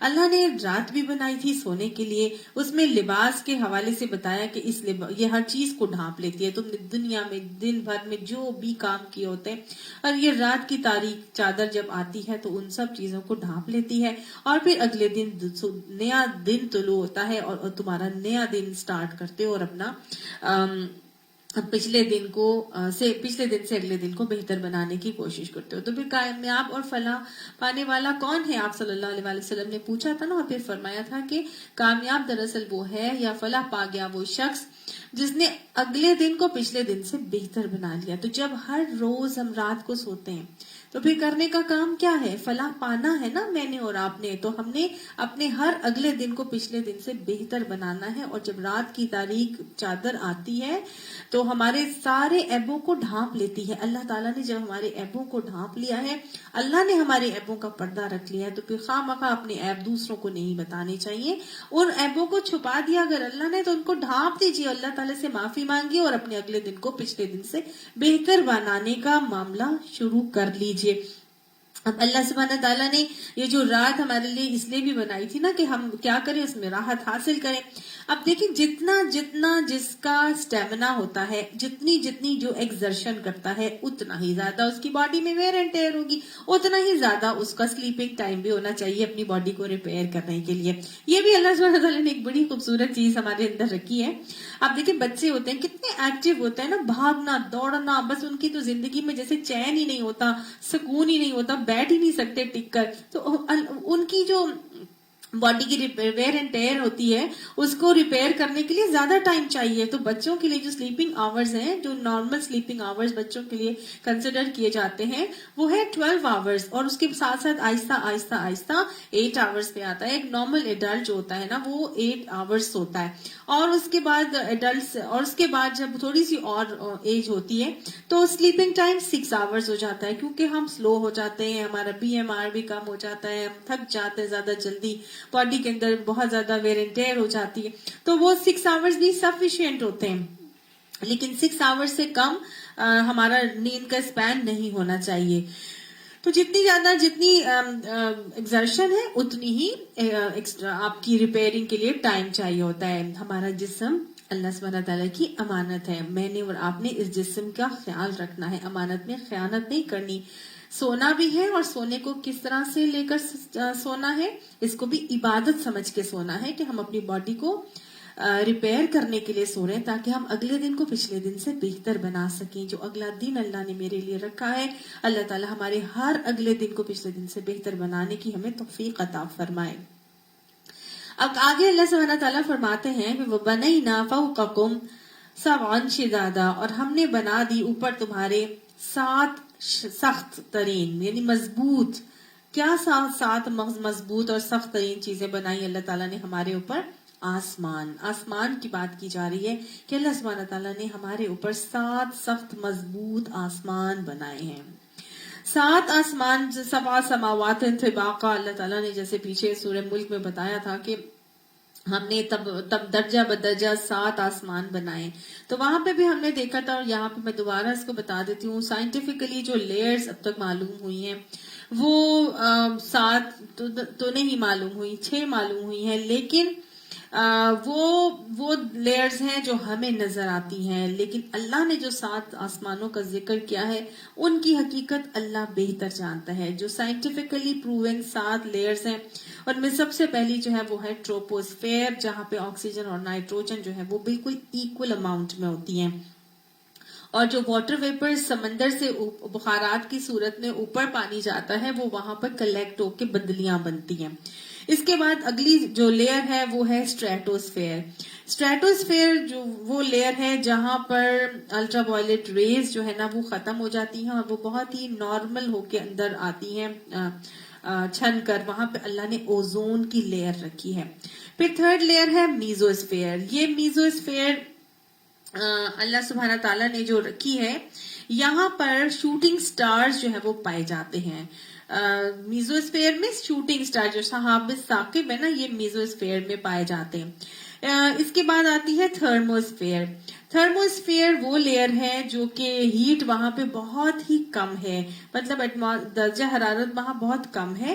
اور وہیں پر ایک لیئر ہے آئونوسفیئر، جس میں پازیٹیو اور نیگیٹو ٹرمینلز جو ہے نا وہ الگ ہو جاتے ہیں، یعنی پازیٹیو چارج نیگیٹو چارج الگ الگ ہو جاتے ہیں، اور وہ بالکل فری ریڈیکلز کے طور پر ہیں. اور وہاں پہ میگنیٹک فیلڈ 0 ہو جاتی ہے، اور وہاں پہ ہی سیٹلائٹس جو ہیں وہ نصب کیے جاتے ہیں. پھر اگلی لیئر ہے ایگزوسفیئر. یہاں پر ٹیلیسکوپس وغیرہ کو نصب کیا جاتا ہے. اس کے بعد آتی ہے گیلیکسیز، جو کہ اللہ سبحانہ تعالیٰ نے بے شمار بنائی ہیں، اتنی زیادہ کہ ارتھ بھی انہی گیلیکسیز میں سے ایک گیلیکسی کا ایک حصہ ہی ہے. پتہ نہیں کتنی اللہ سبحانہ تعالیٰ نے گیلیکسیز بنائی ہیں، اور کتنی ہی ایسی زمینیں اور بنائی ہیں. جیسا 7 زمینوں کا بھی ہم نے قرآن پاک میں پڑھا ہے، لیکن اللہ نے یہاں پہ ہم نے تمہارے اوپر 7 سخت ترین مضبوط ترین آسمانوں کی بات، خصوصی طور پہ مفسرین کہتے ہیں کہ آسمانوں کی بات ہی کی جا رہی ہے کہ اللہ نے 7 مضبوط ترین آسمان بنائے. یہ جو ساری لیئرز میں نے آپ کے سامنے رکھی ہیں، یہ بیسیکلی میں نے آپ کو بھی بتایا ہے کہ یہ لیئرز سائنس نے جو نکالی ہیں، یہ وہ لیئرز ہیں، اور یہ آسمان دنیا ہی کی ہیں آلموسٹ، جو ہمیں نظر آ رہا ہوتا ہے. لیکن ایک لیئر سے دوسری لیئر کے درمیان جو ہے وہ حدیث کے حوالے سے ہمیں پتہ چلتا ہے کہ 500 سال کا فاصلہ ہے. اور پھر دوسرا آسمان آتا ہے، پھر دوسرے سے تیسرے آسمان کے درمیان 500 سال کا فاصلہ ہے. اب وہ کون سے آسمان ہے یہ تو اللہ ہی جانتا ہے. اس کا علم نہ اللہ نے ہمیں دیا ہے، اور نہ ہی ہم نے ابھی تک سائنس کے سائنس نے اس کو ابھی تک ایکسپلور کیا ہے. بہرحال اللہ نے جو سائنس نے ایکسپلور کیا ہے اس میں سے ایک اوزون کی لیئر ایک ایسی لیئر ہے کہ جو کہ پروٹیکٹیو سی لیئر ہے. الٹرا وائلٹ ریز اس سے سورج میں یہ سورج کی زمین کی طرف داخل نہیں ہو سکتی, اور یہ پروٹیکٹیو لیئر اللہ نے زمین کے اوپر ایک بنا دی ہے اوزون کی. لیکن پھر وہی انسان کا ہے نا, انسان کی کمبختی کہ اس نے کیا کیا ہے, اتنی پولوشن اور اس پولوشن کی وجہ سے اس نے اس اوزون لیئر کے اندر سوراخ اور ہول کر دیا ہے, جس کی وجہ سے الٹرا وائلٹ ریز اب آ رہی ہیں دنیا کے اندر, اور ہمیں اسکن کینسر کا معاملہ, آنکھوں کی بینائی جا رہی ہے, اس قسم کی ڈیزیزز جو ہیں وہ پیدا ہو رہی ہیں. تو انسان اپنے ہی کام ہاتھوں سے اپنے بگاڑ کریٹ کرتا ہے, اور اللہ تعالیٰ نے کہا نا یہ مت کہو کہ یہ اللہ کی طرف سے آئی ہے, جو مصیبت بھی تم پر آتی ہے وہ تمہارے اپنے قصب عمل کی بدولت ہوتی ہے. تو انسان اپنے قصب عمل کی بدولت اپنی غلط رویوں پر چلتے ہوئے اپنے لیے خود ہی حالات غلط قسم کے کریٹ کرتا ہے, اور پھر بعد میں وہ روتا دھوتا ہے. اللہ یہ ہمیں باتیں سمجھائے اور ہمیں اپنی زندگیوں کو صحیح نہج پہ لگا کے چلنے کی توفیق عطا فرمائے. پھر اللہ تعالیٰ فرماتے ہیں وَجَعَلْنَا سِرَاجًا وَهَّاجًا, اور ہم نے بنایا ہے چراغ وہاجا, روشن اور حرارت والا. یعنی یہ کس چیز کی بات کی جا رہی ہے, کون سا چراغ اللہ تعالیٰ نے روشن اور حرارت والا بنایا ہے؟ سورج کی بات کی جا رہی ہے. سورج کو اللہ تعالیٰ نے سراجن کہا ہے, چراغ کہا ہے, اور وہاج کہتے ہیں بہت زیادہ گرمی, حرارت اور روشنی والا. سورج کو اگر ہم دیکھیں تو یہ بھی اللہ کی ایک ایسی تخلیق ہے سبحان اللہ, کہ سورج کا جو وہاج اور چراغ اللہ تعالیٰ نے یہاں پہ سراجم فرمایا, تو اس کا بھی معاملہ کچھ اس طرح سے ہے کہ یہ جو چمک ہے اس کے اندر یہ کیسے ہے, اور حرارت ہے وہ کیسے ہے, کہ ایک تو یہ کہ اس کا جو ریڈیس ہے, جو اس کا جو محور یا آپ کہہ لیں حجم ہے, وہ زمین کے حجم سے 3,33,000 گنا زیادہ ہے. سورج زمین سے کتنا بڑا ہے؟ 3,33,000 گنا زیادہ بڑا, اور جو اس کا صرف ریڈیس ہے وہ زمین سے تقریباً 109 گنا زیادہ ہے. صرف ریڈیس یعنی آدھا حصہ زمین سے 109 گنا زیادہ ہے. اتنا بڑا یہ چراغ, یہ اس کے اندر روشنی کیسے آتی ہے, حرارت کیسے آتی ہے؟ تو سائنس بتاتی ہے کہ اس کا جو درجہ حرارت ہے وہ 1,40,00,000 ڈگری سینٹی گریڈ سے لے کر 2.5 کروڑ ڈگری سینٹی گریڈ تک ہے. اور یہ کیسے آتا ہے اس کا درجہ حرارت اتنا زیادہ 40 لاکھ ڈگری سینٹی گریڈ سے 2.5 کروڑ ڈگری سینٹی گریڈ؟ یہ اس طرح آتا ہے کہ اس میں ہر سیکنڈ ہائیڈروجن سے ہیلیم بنتی ہے, اور اتنا بڑا اس کے اندر دھماکہ ہوتا ہے کہ جیسے ایٹم بم کا پھٹنے کا دھماکہ ہوتا ہے. ہر سیکنڈ سورج کے اندر ہائیڈروجن پھٹنے کا دھماکہ ہوتا ہے, ہائیڈروجن سے ہیلیم بنتی ہے, اور اسی کی وجہ سے اس کے اندر درجہ حرارت اتنا زیادہ ہوتا ہے. اب سائنس یہ بھی بتاتی ہے کہ 9,30,00,000 میل دور ہے سورج دنیا سے. کتنا دور ہے سورج دنیا سے؟ 9,30,00,000 میل دور ہے. مگر اتنی گرمی جو اس کے اندر اتنا درجہ حرارت ہے وہ ہم تک اس طرح نہیں پہنچتا, اس کی گرمی کو ہم اس طرح محسوس نہیں کرتے. اگر ہم ڈائریکٹلی اس کو دیکھتے نا تو ہماری بینائی ختم ہو جاتی. اللہ تعالیٰ نے اس کے اوپر لیئرز رکھی ہیں, جس کی وجہ سے وہ آپ کہہ لیں کہ وہ بفرنگ ہوتی چلی جاتی ہے, اور وہ کٹتی جاتی ہیں, اور اس کی تپش, حرارت, اور اس کی ریز, اور اس کی جو شعاؤں کی جو حدت ہے, اور اس کی جو سائیڈ ایفیکٹس ہیں, وہ ان سے ہم محفوظ رہتے ہیں. اللہ تعالیٰ نے یہ بھی ایک ایسا خوبصورت نظام بنایا ہے سبحان اللہ, ایک ایسے ڈسٹینس پہ رکھ دیا ہے کہ وہاں سے جب تک پہنچتی ہے ہماری زمین تک وہ ریز, تب تک ہم تک صرف روشنی ہی آتی ہے, یا کچھ گرمی ہلکی پھلکی سی آ جاتی ہے, گرمیوں میں ذرا زیادہ آ جاتی ہے, کچھ خطوں میں ذرا اور زیادہ ہوتی ہے, لیکن ایسی پھر بھی نہیں ہوتی کہ ہم اس میں سروائیو بھی نہ کر سکیں. انہی گرمیوں کی جو حرارت ہے یہ اللہ نے ہمارے لیے, یہ اس میں بھی ہمارے لیے اللہ نے بڑے فائدے دے دیے. اینڈ لیس قسم کے فائدے ہمیں اس سے ملتے ہیں. ہماری زمین کے اوپر جو واحد سورس آف انرجی ہے واحد سورس آف انرجی یہ کہاں سے آ رہی ہے؟ سولر انرجی تو ہے جو ہمیں مل رہی ہے. یہ سورج کی وجہ سے جو انرجی ہمیں مل رہی ہے یہ بہترین انرجی ہے جو ہمیں مل رہی ہے, اور یہ ہمیں نقصان نہیں دے رہی بلکہ فائدے ہی فائدے دے رہی ہے. آج تو لوگ اس سے سولر پینلز بنا کے اور اپنے لیے لائٹ بھی حاصل کر رہے ہیں. یہ انرجی جب آتی ہے زمین میں تو زمین کے اندر جو گرین پلانٹس ہیں اس کے اندر اللہ تعالیٰ نے ایک مادہ رکھا ہے جس کو ہم کلوروپلاسٹ کہتے ہیں, کلوروفل کہتے ہیں. اب یہ جو کلوروفل ہے یہی یہ کیا کرتے ہیں, پلانٹس کے اندر فوڈ بنانے کی ایک فیکٹری ہے جو فوڈ بناتی ہے, اور پلانٹ کے اندر مختلف قسم کے نیوٹریشن جو ہے وہ آتے ہیں اسی انرجی کی وجہ سے. یہ گرین کلر کا جو میٹر کلوروفل ہے یہ فوڈ پروڈیوسنگ آپ کہہ لیں فیکٹری ہے پلانٹس کے اندر.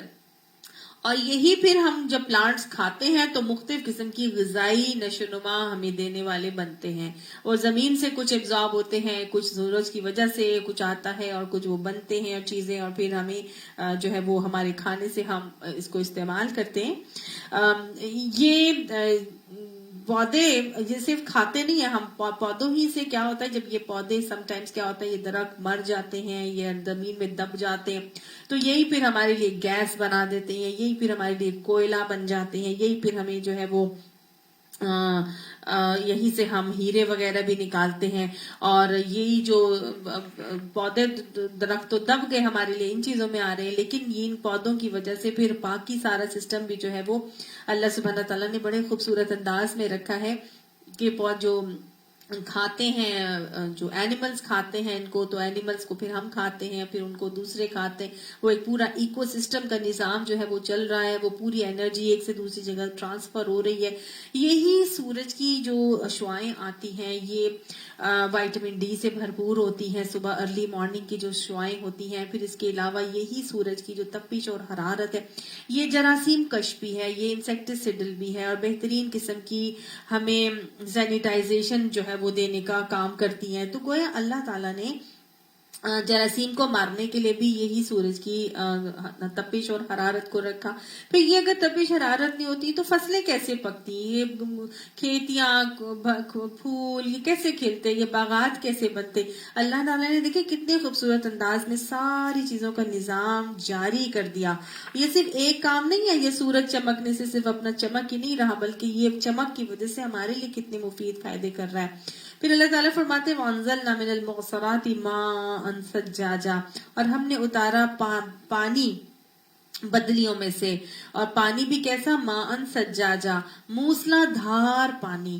اب دیکھیں یہ وہی نظام ہے نا, وہی واٹر سائیکل کا, وہی ایکو سسٹم کا. اللہ تعالیٰ نے فرمایا کہ دیکھو ہم نے انہی بدلیوں میں سے جو بدلیاں بن جاتی ہیں تمہارے اوپر جو لیئرز ہیں سبان شدادہ کی, یہاں بدلیاں ہوتی ہیں, پھر ایک سورج کی چمکنے کی وجہ سے ہی تو جب آپ یہ کہہ لیں کہ جو سمندر ہوتا ہے, سمندر کے اندر جو پانی ہے نمکین ہوتا ہے نا, تو نمکین ہونے کا بھی ایک بڑا خوبصورت ایک لاجک ہے. اور لاجک یہ ہے کہ جب نمک کسی چیز میں ڈال دیتے ہیں نا تو وہاں پہ ایویپوریشن کا پروسیس جو ہے نا وہ بہت ایکسینچویٹ ہو جاتا ہے, تیز ہو جاتا ہے. تو جب سورج کی حرارت آتی ہے سمندر کے پانی کے اوپر تو وہاں پہ موجود نمک کی وجہ سے واٹر ویپرز بننے کا عمل جو ہے وہ تیز ہو جاتا ہے, اور وہاں پر بدلیاں بننا شروع ہوتی ہیں. پھر وہ بدلیاں اوپر بنتی ہیں, بادل بن جاتے ہیں, وہ کلیکٹ ہوتے ہیں, وہ کلیکٹ ہو کے پھر اللہ تعالیٰ کی طرف سے ہوا جو ہے وہ ہانک کے ایک جگہ سے دوسری جگہ لے جاتی ہے. اور پھر اللہ تعالیٰ فرماتے ہیں انہی بدلیوں سے ہم موسلا دھار پانی برسا دیتے ہیں. کیوں برساتے ہیں اللہ سبحانہ تعالیٰ موسلا دھار پانی, کیوں آتا ہے یہ بادلوں سے پانی بارش کی صورت میں, لِنُخْرِجَ بِهِ حَبًّا وَنَبَاتًا, تاکہ ہم نکالیں ساتھ اس کے اناج اور کھیتیاں, وَجَنَّاتٍ الفافا, اور باغات لپٹے ہوئے.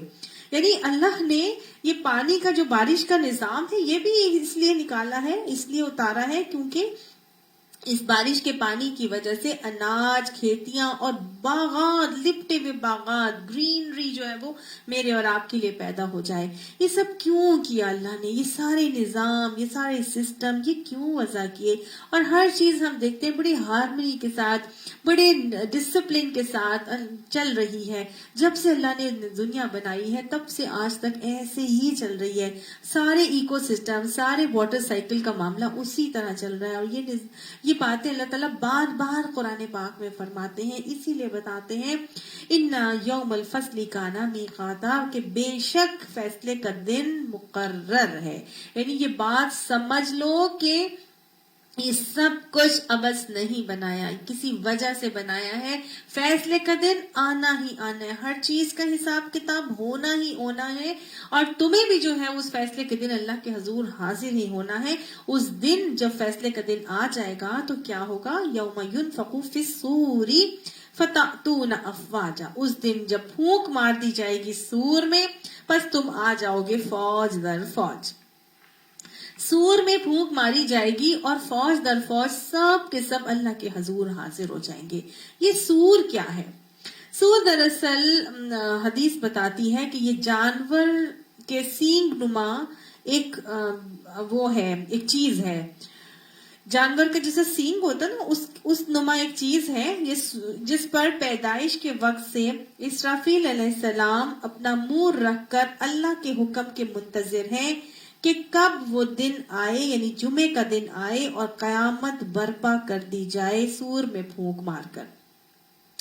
تو یعنی کہ ایک تو دو تین باتیں پتہ چل رہی ہیں. ایک تو یہ کہ حضرت اسرافیل علیہ السلام نے سور میں پھونک مارنی ہے، اور یہ قیامت کے لیے اللہ کے حکم کے منتظر ہیں. جب اللہ کا حکم آئے گا تب انہوں نے سور میں پھونک مار دینی ہے. دوسری بات یہ پتہ چل رہی ہے کہ جمعے کے دن قیامت نے آنا ہے. تو ہر جمعے کا دن جب آتا ہے تو سب چیزیں اللہ تعالیٰ سے، حتیٰ کہ فرشتے بھی اللہ تعالیٰ سے پناہ مانگتے ہیں کہ کہیں آج قیامت نہ آ جائے. لیکن جب جمعے کا دن گزر جاتا ہے اور تو سور میں پھونک نہیں ماری جاتی تو پھر وہ اللہ کا شکر ادا کرتے ہیں. تو یہ ہمارے جمعے آتے ہیں، پتہ بھی چلے بھی جاتے ہیں، ہمیں پتہ ہی نہیں چلتا کہ آج جمعہ آنا، قیامت نہ آ جائے. اللہ تعالیٰ ہمیں قیامت کی تیاری کی توفیق عطا فرمائے. جب سب قیامت میں سور میں پھونک ماری جائے گی تو ایک پھونک نہیں ہے، سور بھی تین طرح سے، تین پھونکیں ماری جائیں گی. قرآن سے 2 پتہ چلتی ہیں، احادیث سے 3 پتہ چلتی ہیں. پہلا سور پھونکا جائے گا، پھر دوسرا سور جس کو پہلے سور کو نفخہ فزع کہتے ہیں، جس میں گھبراہٹ ہوگی. پھر اس کے بعد نفخہ صائق ہے جس کے اندر وہ پھونک ماری جائے گی تو چیخ کی آواز ہوگی اور سب کچھ جو ہے وہ ختم ہو جائے گا، سب لوگ مر جائیں گے، گر جائیں گے، کل فراش المبثوث کی طرح انسان جو ہے وہ پتنگوں کی مانند پھر بکھرے ہوں گے. پھر وہ پہاڑ اپنی حیثیت کھو دیں گے اور سارے جو معاملات ہیں وہ اجرام فلکی کے سب تبدیل ہو جائیں گے. پھر جب تیسری سور میں پھونک ماری جائے گی تو سب فتأتون افواجا، اللہ سبحانہ تعالیٰ کے حضور فوج در فوج، گروہ در گروہ جو ہے وہ جمع ہونا شروع ہو جائیں گے. سب افواجہ کی صورت میں، یعنی گروہ در گروہ اللہ کے حضور آئیں گے. آپ صلی اللہ علیہ وآلہ وسلم نے فرمایا تھا کہ تم سب لوگ بے لباس اور بے ختنہ اور نگاہیں اوپر کی اٹھی ہوں گی اور اللہ کے حضور جو ہے وہ پیش ہو جاؤ گے. تو حضرت عائشہ نے پوچھا کہ یا رسول اللہ صلی اللہ علیہ وسلم، بے لباس بے ختنہ تو کیا کوئی کسی کے ننگ کو نہیں دیکھے گا؟ تو اللہ کے نبی نے فرمایا کہ نہیں، کیونکہ اس وقت کسی کو کسی کے ننگ کو دیکھنے کا ہوش نہیں ہوگا. وہ ایسی حالت ہوگی کہ کسی کو کسی کا ہوش بھی نہیں ہوگا. سب کے سب فوج در فوج، گروہ در گروہ اللہ کے حضور حاضر ہونا شروع ہو جائیں گے. گروہ در گروہ کیسے آئیں گے؟ حدیث سے پتہ چلتا ہے کہ گناہگاروں کا ایک گروہ ہوگا، نافرمانوں کا ایک گروہ ہوگا، زانیوں کا ایک گروہ ہوگا، بدعہدوں کا ایک گروہ ہوگا، اور بے نمازیوں کا ایک گروہ ہوگا. کہ حدیث میں آتا ہے کہ بے نمازی فرعون، حامان اور ابی بن خلف کے گروہ میں شامل ہوں گے، اس میں اٹھائے جائیں گے. اس کے علاوہ جو ہے پھر وہ جھوٹوں کا ایک گروہ ہوگا، اور ہر امتی جو ہے وہ اپنے نبی کے ساتھ جو ہے وہ اٹھائے جائیں گے. اور ہر صدی کے لوگ ہوں گے، مختلف کیفیتوں میں اٹھائے جائیں گے. کچھ لوگ جو ہے وہ چل کر آ رہے ہوں گے، کچھ دوڑ کر آ رہے ہوں گے، کچھ سواریوں پر آ رہے ہوں گے، کچھ ایک ایک سواری پر 10 ہوں گے، سوار ہوں گے، اور کچھ منہ کے بل گھسٹ کے آ رہے ہوں گے. کچھ کو ہانک کے لایا جا رہا ہوگا، اپنی قبروں سے اٹھیں گے جب. پھر کچھ جو ہوں گے وہ اندھوں کی طرح اٹھائے جائیں گے، کچھ کے سروں پر جھنڈے گاڑے جائیں گے، کچھ آدھے دھڑ کے ساتھ جو ہے وہ آ رہے ہوں گے. یہ کون ہوں گے جو آدھے دھڑ کے ساتھ آ رہے ہوں گے؟ یہ وہ ہوں گے جو اپنے دو بیویوں کے درمیان عدل نہیں کرتے تھے وہ آدھے دھڑ کے ساتھ اٹھائے جائیں گے، جو قرآن سے اندھے بہرے بن کے چل رہے تھے وہ اس دن اندھے بنا کے اٹھائے جائیں گے۔ تو مختلف کیفیتوں میں مختلف لوگ جو ہے وہ اس دن اٹھائے جائیں گے، مختلف حالتوں میں ہوں گے، لیکن گروہ در گروہ ہر کوئی اللہ سبحانہ تعالیٰ کے حضور حاضر ہو رہا ہوگا۔ اور کیا ہو رہا ہوگا وہاں پر؟ فتأتون افواجا کے بعد اللہ نے فرمایا وفتحت السماء فکانت ابوابا، وہ کھول دیے جائیں گے آسمان اور وہ ہو جائیں گے دروازے دروازے، آسمان کھول دیے جائیں گے اور وہ دروازے دروازے ہو جائیں گے۔ گویا آسمان کی بندش جو ہے وہ ڈھیلی پڑ جائے گی۔ اور آسمانوں کے بھی ہم نے دیکھے تھے مختلف قسم کے اللہ تعالیٰ نے ہمیں بتائی کیفیات۔ آسمان جو ہے وہ سرخ چمڑے کی طرح ہو جائے گا، پھر وہ آسمان جو ہے وہ اس کی بندش ڈھیلی ہو جائے گی۔ وہ ایک اور جگہ آتا ہے نا کہ وہ وہ ہو جائے گا، لپیٹ دیا جائے گا، کھول دیا جائے گا آسمان۔ یہاں پر اللہ تعالیٰ نے بتایا کہ وہ دروازے دروازے ہو جائے گا۔ تو آسمان کی مختلف قسم کی کیفیت ہے، مطلب یہ آسمان اپنی وہ پوری حیت اور ساخت کو کھو دے گا۔ اتنی بڑی جو نیلگوں چادر ہمیں نظر آتی ہے جس میں نہ کوئی بل ہے، نہ کوئی رخنا ہے، نہ کوئی سلوٹ ہے، نہ کوئی ہول ہے، نہ ہی کوئی اس میں کوئی ٹانکے ہیں، کچھ بھی نہیں ہے۔ اتنی بڑی نیلگو چادر یہ بھی اپنی حیت کھو دے گی۔ اور کون سی بڑی بڑی چیزیں نظر آتی ہیں؟ پہاڑ۔ تو پہاڑوں کے بارے میں اللہ تعالیٰ فرماتے ہیں کہ ہر چیز اب چونکہ اپنی حیت اور کیفیت اور ساخت کو کھو دیں گے تو اس دن کسی چیز کی نا امپورٹنس نہیں ہوگی اس دن۔ جو آج تو میں بہت امپورٹنٹ اور بڑی بڑی چیزیں نظر آتی ہیں وہ اپنی امپورٹنس کھو دیں گی۔ اور پہاڑ سیرت الجبال فکانت سرابا، آسمانوں کو پہاڑوں کو چلایا جائے گا اور وہ بالکل ریت کے ٹیلوں کی طرح ہو جائیں گے۔ جیسے ریت کے ٹیلے ہوتے ہیں نا، بالکل بھربھرے سے ہوتے ہیں، ایسے میخوں والے پہاڑ جو اللہ نے آج گاڑ کے رکھے ہوئے ہیں۔ اللہ کا حکم ہے تو گڑے میں اللہ کا حکم نہیں ہوگا تو یہی پہاڑ جو ہے کیا بن جائیں گے؟ سراب کی طرح بن جائیں گے۔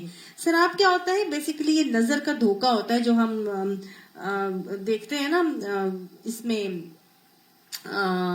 جب ہم دیکھتے ہیں صحرا میں تو بہت زیادہ دھوپ پڑ رہی ہوتی ہے تو کیا ہوتا ہے، وہ دور صحرا میں ہمیں ایسا لگتا ہے جیسے پانی ہے، اور ہم جب قریب وہاں پر پہنچتے ہیں تو وہ پانی نہیں ہوتا بلکہ وہ ریت چمک رہی تھی، تو اس کو بولتے ہیں سراب۔ تو وہ یعنی کہ یہ نظر کا دھوکہ ہے۔ تمہیں جو یہ پہاڑ اتنے زیادہ وہ لگ رہے ہیں نا، یہ بالکل دھندلی ہوئی ریت کی طرح ہو جائیں گے۔ ایک اور جگہ آتے نا کہ کیسے ہو جائیں گے، وَتَكُونُ الْجِبَالُ كَالْعِهْنِ الْمَنْفُوشِ، یہ بالکل دھند کی ہوئی رنگین اون کی مانند ہو جائیں گے۔ تو گویا پہاڑ جو ہے وہ سرابن، جبال کیسے ہو جائیں گے؟ فکانت سرابا۔ اور ایک اور جگہ ہم نے دیکھا تھا کہ دھول بنا کے اڑائے جائیں گے، وَإِذَا الْجِبَالُ نُسِفَتْ، جب وہ بالکل ہی دھول بنا کر اڑا دیے جائیں گے۔ إِنَّ جَهَنَّمَ كَانَتْ مِرْصَادًا، بے شک جہنم ہے گھات لگائے ہوئے۔ بے شک اللہ نے فرمایا یہ جو اتنی اتنی بڑی بڑی چیزیں تمہیں نظر آ رہی ہیں نا، یہ سب کچھ ختم ہو جائے گا۔ اور ایک جہنم وہ جگہ ہے جو جیسے گھات لگا کے بیٹھے ہوتے ہیں نا، شکاری اپنے شکار کے لیے گھات لگا کے بیٹھا ہوتا ہے کہ کب وہ آئے اور آ کے وہ جھپٹا مارے اور اس کو دبوچ لے۔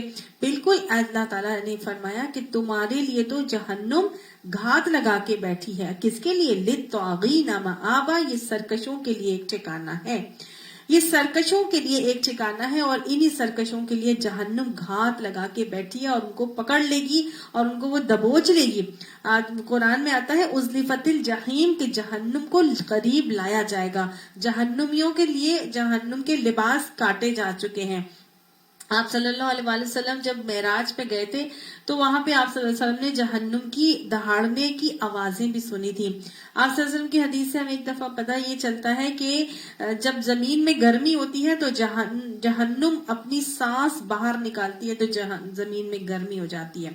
تو جب ایسی جہنم کہ جب سانس باہر نکالتی ہے تو وہ زمین کو پورا گرم کر دیتی ہے، جہاں کی آگ کے بارے میں آتا ہے کہ 69 ٹائمز دنیا کی آگ سے زیادہ حرارت والی ہے۔ یہ جہنم سرکشوں کے لیے گھات لگا کے بیٹھی ہے۔ جب اللہ سبحانہ تعالیٰ قرآن پاک میں فرماتے ہیں کہ میں جہنم کو جنوں اور انسانوں سب سے بھر دوں گا، جہنم میں جن بھی جائیں گے، انسان بھی جائیں گے، اور جب ڈالا جائے گا اس کے اندر ڈالتے چلے جائیں گے تو آتا ہے کہ وقودها الناس والحجارہ کے انسان اور پتھر اس کا ایندھن بنیں گے، اور مزید وہ بھڑکتی چلی جائے گی، اور جب ڈلتی جائے گی، جب اس میں ڈالتے جائیں گے اللہ سبحانہ تعالیٰ انسان سرکشوں کو، ان کا ٹھکانہ ہے، تو آگے سے کہے گی حل من مزید، کہ اور ہے تو اور بھی لے کر آؤ، یعنی کہ وہ اس کے اندر اتنی گنجائش ہے کہ ڈالتے چلے جاؤ اور وہ بھرے گی نہیں۔ اور یہ کتنے عرصے تک وہاں پہ رہیں گے؟ لابثین فیہا احقابا، وہ ٹھہریں گے اس کے اندر احقابا، 80 سال سے زیادہ، 80 سال سے زیادہ سرکش لوگ جو ہیں وہ جہنم کے اندر ٹھہریں گے۔ جہنم کے اندر 80 سال کے سے زیادہ بس وہ ٹھہریں گے۔ ہم تو پڑھتے ہیں قرآن پاک میں بارہا، ہم نے پڑھا کہ خالدین فیہا ابدا، کہ وہ اس میں ہمیشہ رہیں گے۔ قیامت کے بعد کی جو زندگی ہے، حشر کی بعد کی زندگی، وہ تو انفینٹ ہے، اس میں تو موت ہے ہی نہیں، موت کو تو ذبح کر دیا جائے گا۔ تو پھر یہ 80 سال کے لیے کیا بات آ رہی ہے؟ ایک اور جگہ پہ دیکھیں، ہم نے یہ دیکھا تھا ان کے لیے قائم رہنے والا عذاب ان کو دیا جائے گا۔ اللہ تعالیٰ فرماتے ہیں زدناہم سعیرا، جب وہ ہلکے ہونے لگے گی تو ہم اس کو اور زیادہ بھڑکا دیں گے، اور مسلسل لمبی مدت تک جو ہے وہ وہاں پر رہ رہے ہیں۔ تو یہاں پر تو پھر احقابہ کی بات کیوں آ رہی ہے کہ 80 سال سے زیادہ؟ حقب، میں نے آپ کو بتایا نا 80 سال کی مدت کو حقب کہا جاتا ہے۔ اصل میں اللہ سبحانہ تعالیٰ نے یہاں پر قرآن پاک میں سورہ نور کی آیت نمبر 107 اور 108 میں یہ بھی فرمایا ہے کہ وہ وہاں ہمیشہ رہیں گے، الا یہ کہ تیرا رب ہی کچھ اور چاہے۔ تو اللہ سبحانہ تعالیٰ کچھ اور چاہے کا کیا معاملہ ہے؟ یہ کچھ اس طرح سے ہے کہ مفسرین بتاتے ہیں کہ 2 قسم کے معاملات ہونے ہیں۔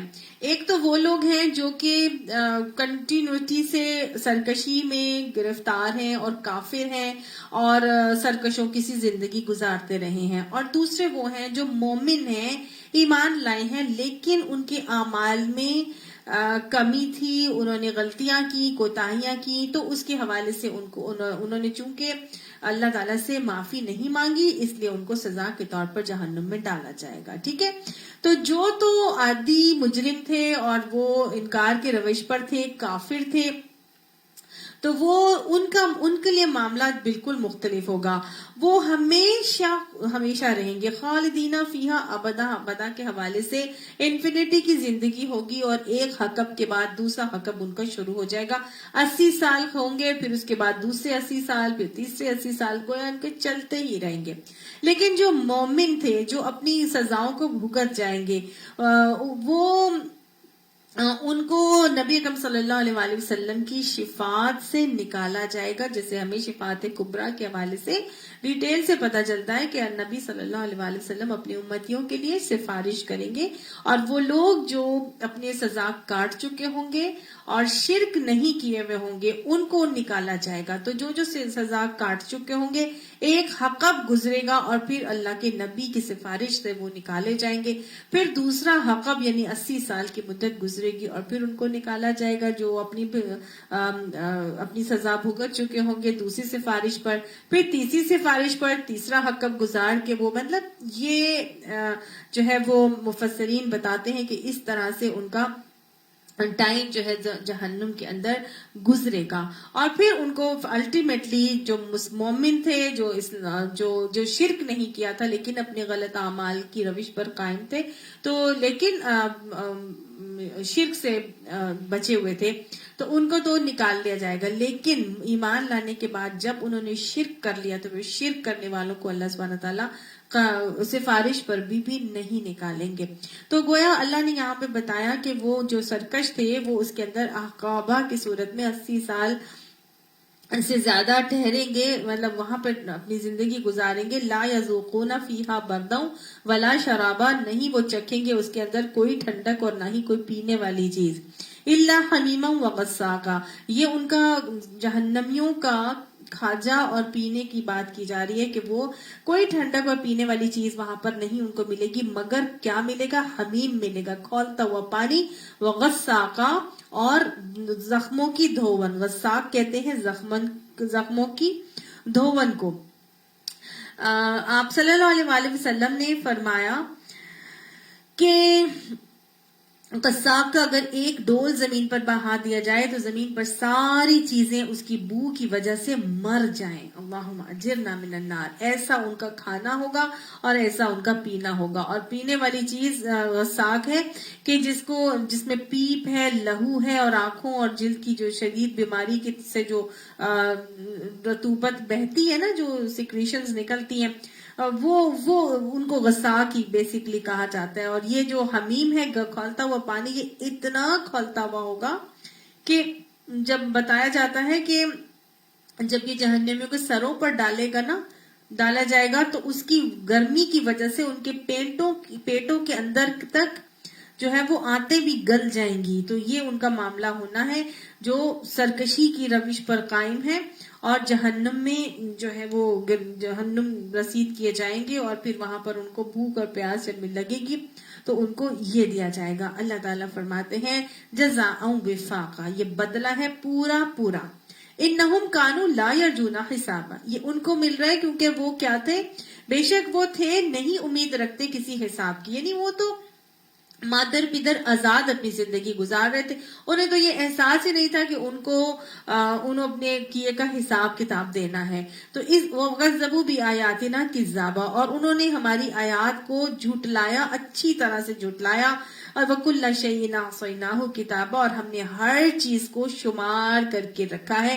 فَذُوقُوا فَلَن نَّزِيدَكُمْ إِلَّا عَذَابًا، پس چکھو، پس ہرگز نہیں ہم زیادہ کریں گے تم کو مگر عذاب میں. یعنی اللہ تعالیٰ نے فرمایا ہم نے تو ہر چیز شمار کر کے گن کر رکھی ہے. اللہ نے ہماری آنکھوں، ہماری جو نیلز ہیں، ہماری جو میں نے آپ کو بتایا تھا کہ کس طرح سے ہماری اسکن کے اوپر آڈیو ویڈیو پوری ریکارڈنگز ہو رہی ہیں، ہر چیز ایک کرامن کاتبین سے بھی لکھوائی جا رہی ہے، اور یہ ساری آڈیو ویڈیو ریکارڈنگز یہ نیلز اور اسکن کے حوالے سے بھی ہو رہی ہیں.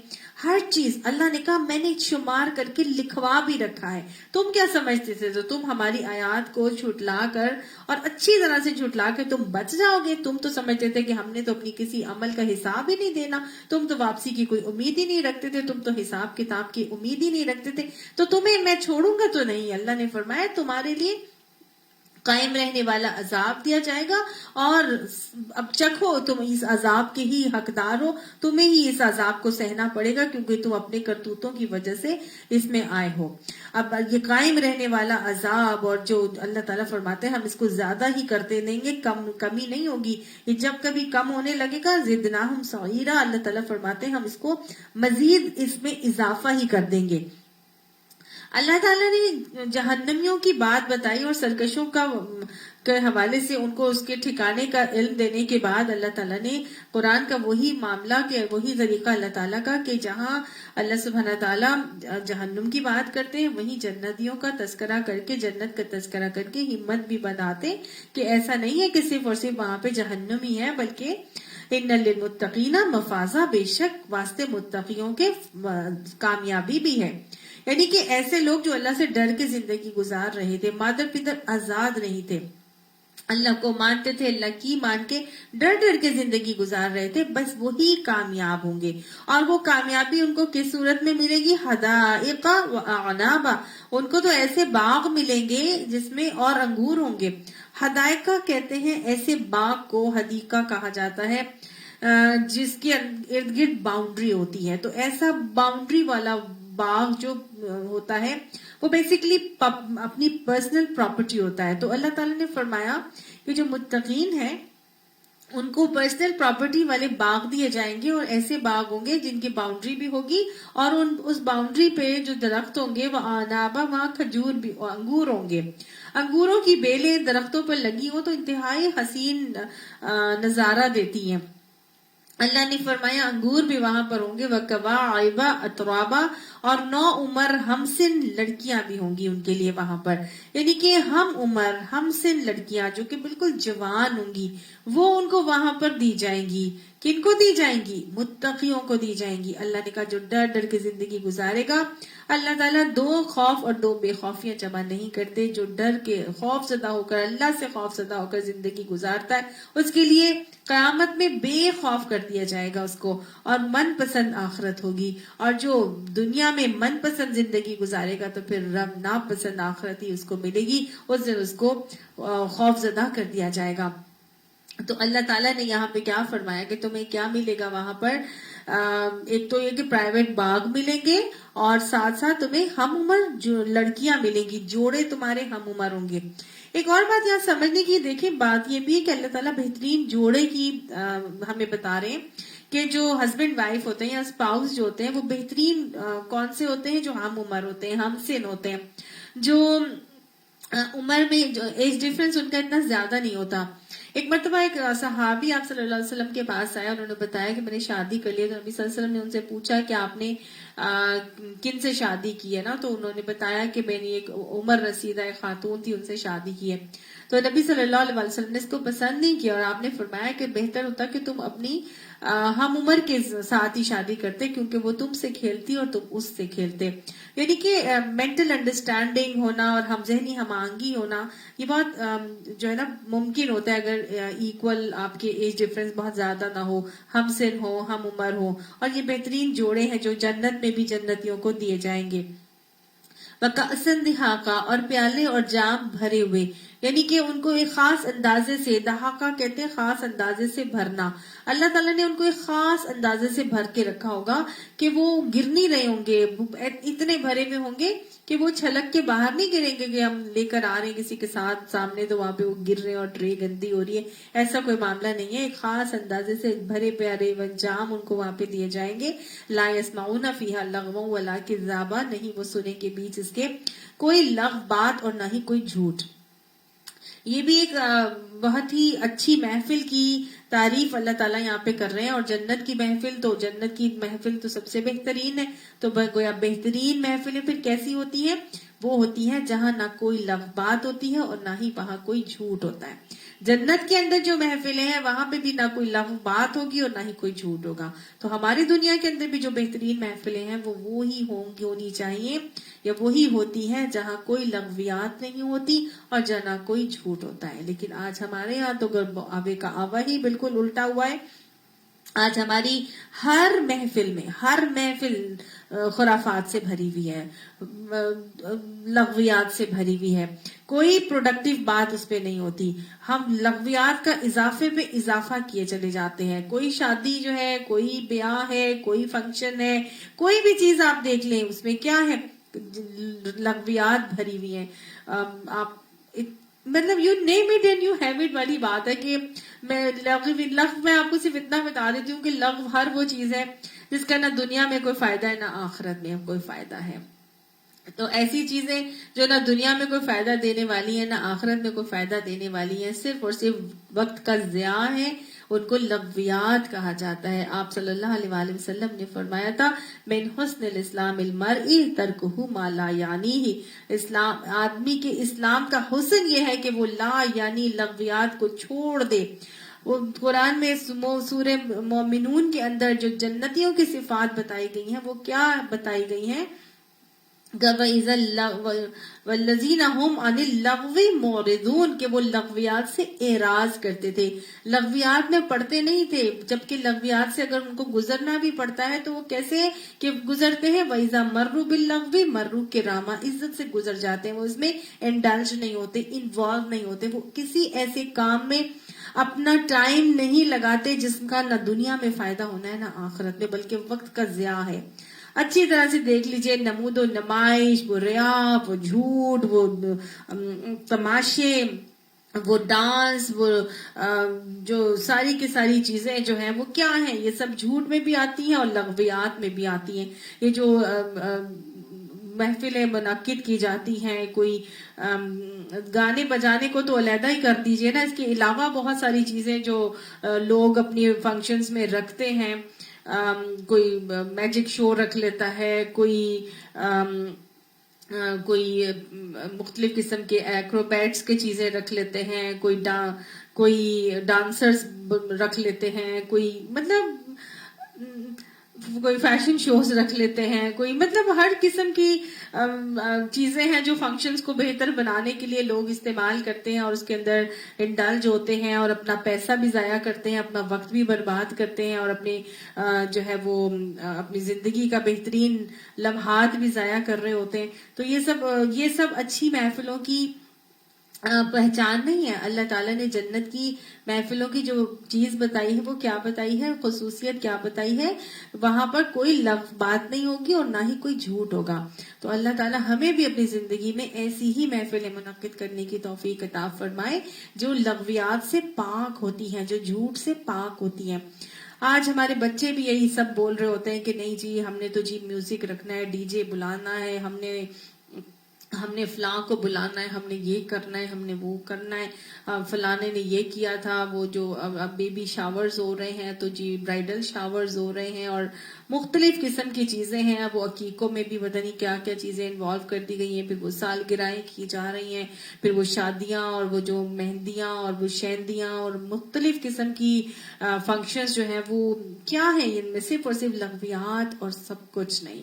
اس کے علاوہ جھوٹ سے بھری ہوئی وہ چیزیں جس میں ہنسانے کے لیے جو لوگوں کو بلایا جاتا ہے اور وہ آ کے ٹھٹھے لگاتے ہیں اور مذاق اڑاتے ہیں اور لوگوں کو ہنساتے ہیں، اور صرف جھوٹی باتیں ہو رہی ہوتی ہیں اور کچھ بھی نہیں ہو رہا ہوتا. اللہ تعالیٰ ہمیں ان باتوں کی حقیقت سمجھائے اور لغویات سے دور رہنے کی توفیق بھی عطا فرمائے. اللہ تعالیٰ فرماتے ہیں جزاء من ربک عطاء حسابا، یہ بدلہ ہے تمہارے رب کی طرف سے، عطا ہے بے حساب. جزا کہتے ہیں اس بدلے کو جو کسی چیز کے حوالے سے ملتا ہے، کسی چیز کے بدلے میں ملتا ہے.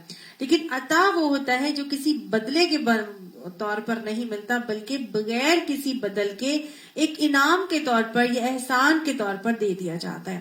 تو اللہ تعالیٰ نے فرمایا کہ تمہارے رب کی طرف سے تمہیں نیک اعمال کا بدلہ بھی ہے، لیکن ساتھ ساتھ یہ اللہ کی طرف سے ایک انعام ہے جو بے حساب صورت میں تمہیں دیا جائے گا. دیکھیے اصل میں بات یہ ہے کہ قرآن نے کیا کیا، یہ دونوں کو جمع کر دیا. قرآن نے یہ کیا کہ ان دونوں کو جمع کیا، اور اس حوالے سے مفسرین کہتے ہیں کہ جنت میں داخلہ بظاہر تو ہمارے اعمال کے بدلے میں ہوگا، لیکن حقیقت میں وہ خالصتاً اللہ کی عطا ہی ہوگی، کیونکہ انسانی اعمال تو ان نعمتوں کا بدلہ نہیں بن سکتے جو جنت کی نعمتیں ہیں. جنت کی ایک نعمت آئے گی، حدیث سے پتہ چلتا ہے، اور سارے انسان کی نیکیوں کے اعمال کو کھا جائے گی. یعنی کہ اتنی نیکیاں کر کر کر کے بھی ایک جنت کی نیکی اس کا بدل نہیں ہو سکتی. یہ جنت جو ملے گی وہ صرف اور صرف اللہ کی رحمت کی وجہ سے ملے گی.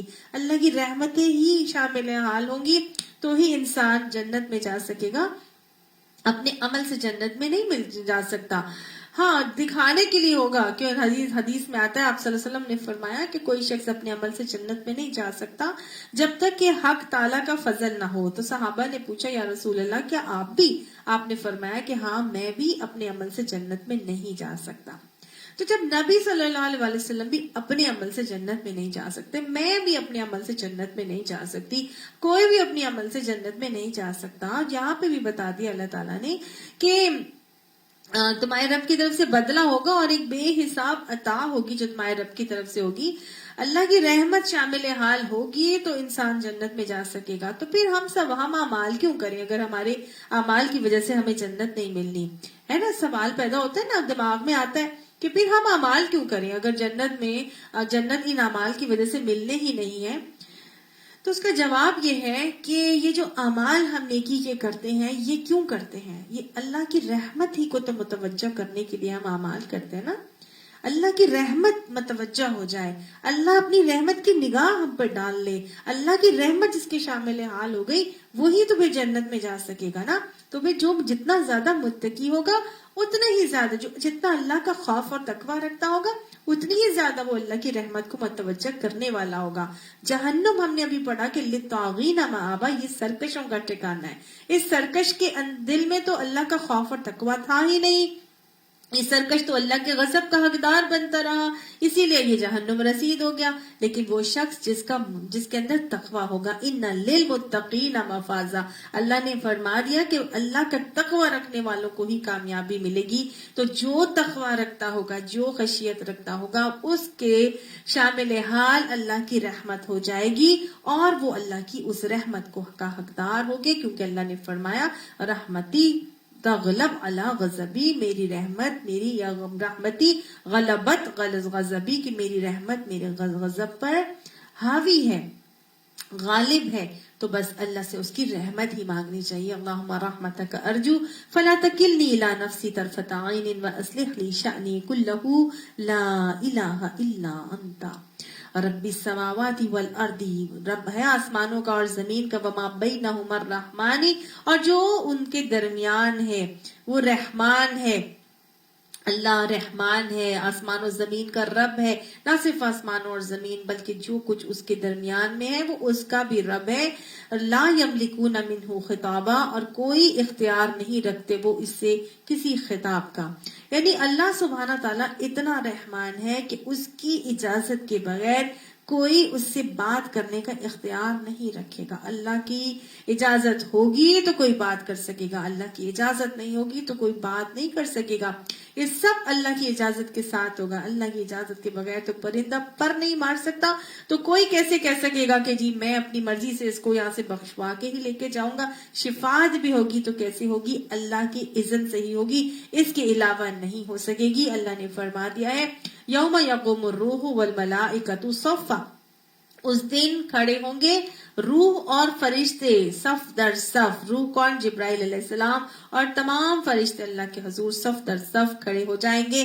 لا یتکلمون الا من اذن لہ الرحمن، نہیں وہ کلام کر سکیں گے مگر جس کو اللہ اذن دے دے، جس کو رحمان جس کے لیے اذن دے دے، اس کے علاوہ کوئی کلام نہیں کر سکے گا. وقال ثوابا، اور وہ ٹھیک بات بھی کہے.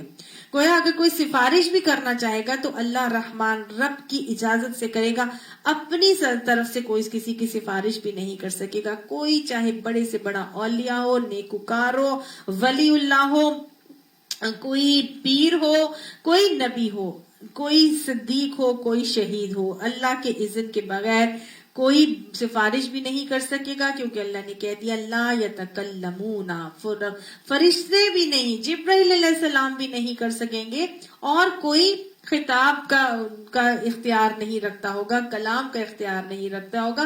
الا من اذن لہ الرحمن، مگر جس کے لیے اللہ رحمان رب اجازت دے، اور وہ بات بھی پھر ٹھیک کرنے والا ہو. ٹھیک ہے نا، یعنی کہ بات بھی وہ ٹھیک کرنے والا ہوگا اور اللہ ہی کی اجازت سے سفارش کا معاملہ بھی ہوگا. ذالک الیوم الحق، یہ حق دن ہے، یہ حق دن ہے. یہاں اس دن تمام باتیں حق کے ساتھ ہوں گی. اس دن حقداروں کو ان کا حق دلوایا جائے گا. اس دن سارے قرآن حدیث کے بتائے ہوئے باتوں کو کھول کھول کر حق طریقے سے سامنے لے کے آیا جائے گا. اس دن اللہ سبحانہ تعالیٰ نے حق کے ساتھ فیصلے کرنے ہیں، اور اس دن کا آنا بھی حق پر مبنی ہے. اللہ نے کہا یہی تو حق کا دن ہے. فمن شاء اتخذ الی ربہ مآبا، پس جس کو چاہے، پر جو کوئی چاہے وہ پکڑ لے اپنے رب کی طرف ایک ٹھکانہ. یعنی اللہ تعالیٰ نے سب کچھ بتا دیا ہے. اب تمہاری مرضی ہے. ہدیناہ النجدین، ہم نے تو دو راستے تمہیں دکھا دیے ہیں. اما شاکرا و اما کفورا، کون شکر گزار بنتا ہے، کون کفر کرتا ہے، یہ اب تمہارے اوپر ہے. ساری چیزیں تمہیں بتا دی ہیں. جس کا دل چاہتا ہے اپنے رب کی طرف آنا کا راستہ اختیار کرنا چاہتا ہے تو کر لے. انا انذرناکم عذابا قریبا، بے شک ہم نے تم کو ڈرایا ہے قریب کے عذاب سے، یعنی ایک قریبی عذاب سے ہم نے تمہیں ڈرا دیا ہے. یوم ینظر المرء ما قدمت یداہ، دن وہ دیکھے گا ان آدمی کہ جو اس نے اپنے آگے اپنے ہاتھوں سے بھیجا ہوگا. یعنی یہ وہ دن ہوگا کہ آدمی اپنے ہاتھوں سے بھیجا ہوا اپنے نظروں کے سامنے دیکھ لے گا. جو اس نے کام کیے ہوں گے وہ اس کے سامنے آیا ہو جائیں گے. اللہ نے سیڑھی چلانی ہے اور ہر چیز اس کے سامنے آ جائے گی، وہ کیا کیا اعمال آگے بھیج کر آیا تھا. اور یہ عذاب جو اللہ تعالیٰ فرما رہے ہیں نا کہ ہم نے تمہیں قریبی عذاب سے ڈرا دیا ہے، تو یہ قریبی عذاب کا دن کون سا ہے؟ قیامت کا دن. اور یہ قریبی کیوں کہا جا رہا ہے؟ کیونکہ آپ صلی اللہ علیہ وآلہ وسلم نے فرما دیا تھا کہ قیامت کا آنا اور میرا آنا یوں ہے، اور آپ نے اپنی دو انگلیاں جوڑ کر دکھائی تھی، یعنی میرا اور آنا اور قیامت بالکل قریب قریب ہے.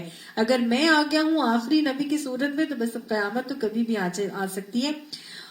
اور نبی صلی اللہ علیہ وسلم نے معراج پر دنیا کی عمر کو دیکھا تھا نا، ایک بوڑھی عورت کی شکل میں، کہ یہ حضرت جبرائیل نے بتایا تھا کہ یہ دنیا کی عمر کا اندازہ آپ اس عورت سے لگا لیں. اور وہ بوڑھی عورت تھی. تو بوڑھا انسان تو کبھی بھی مر جاتا ہے، کبھی بھی مر سکتا ہے. تو اسی طرح یہ دنیا کسی وقت بھی ختم ہو سکتی ہے. اسی لیے اللہ نے فرمایا کہ ہم نے تمہیں قریب کے عذاب سے ڈرا دیا ہے.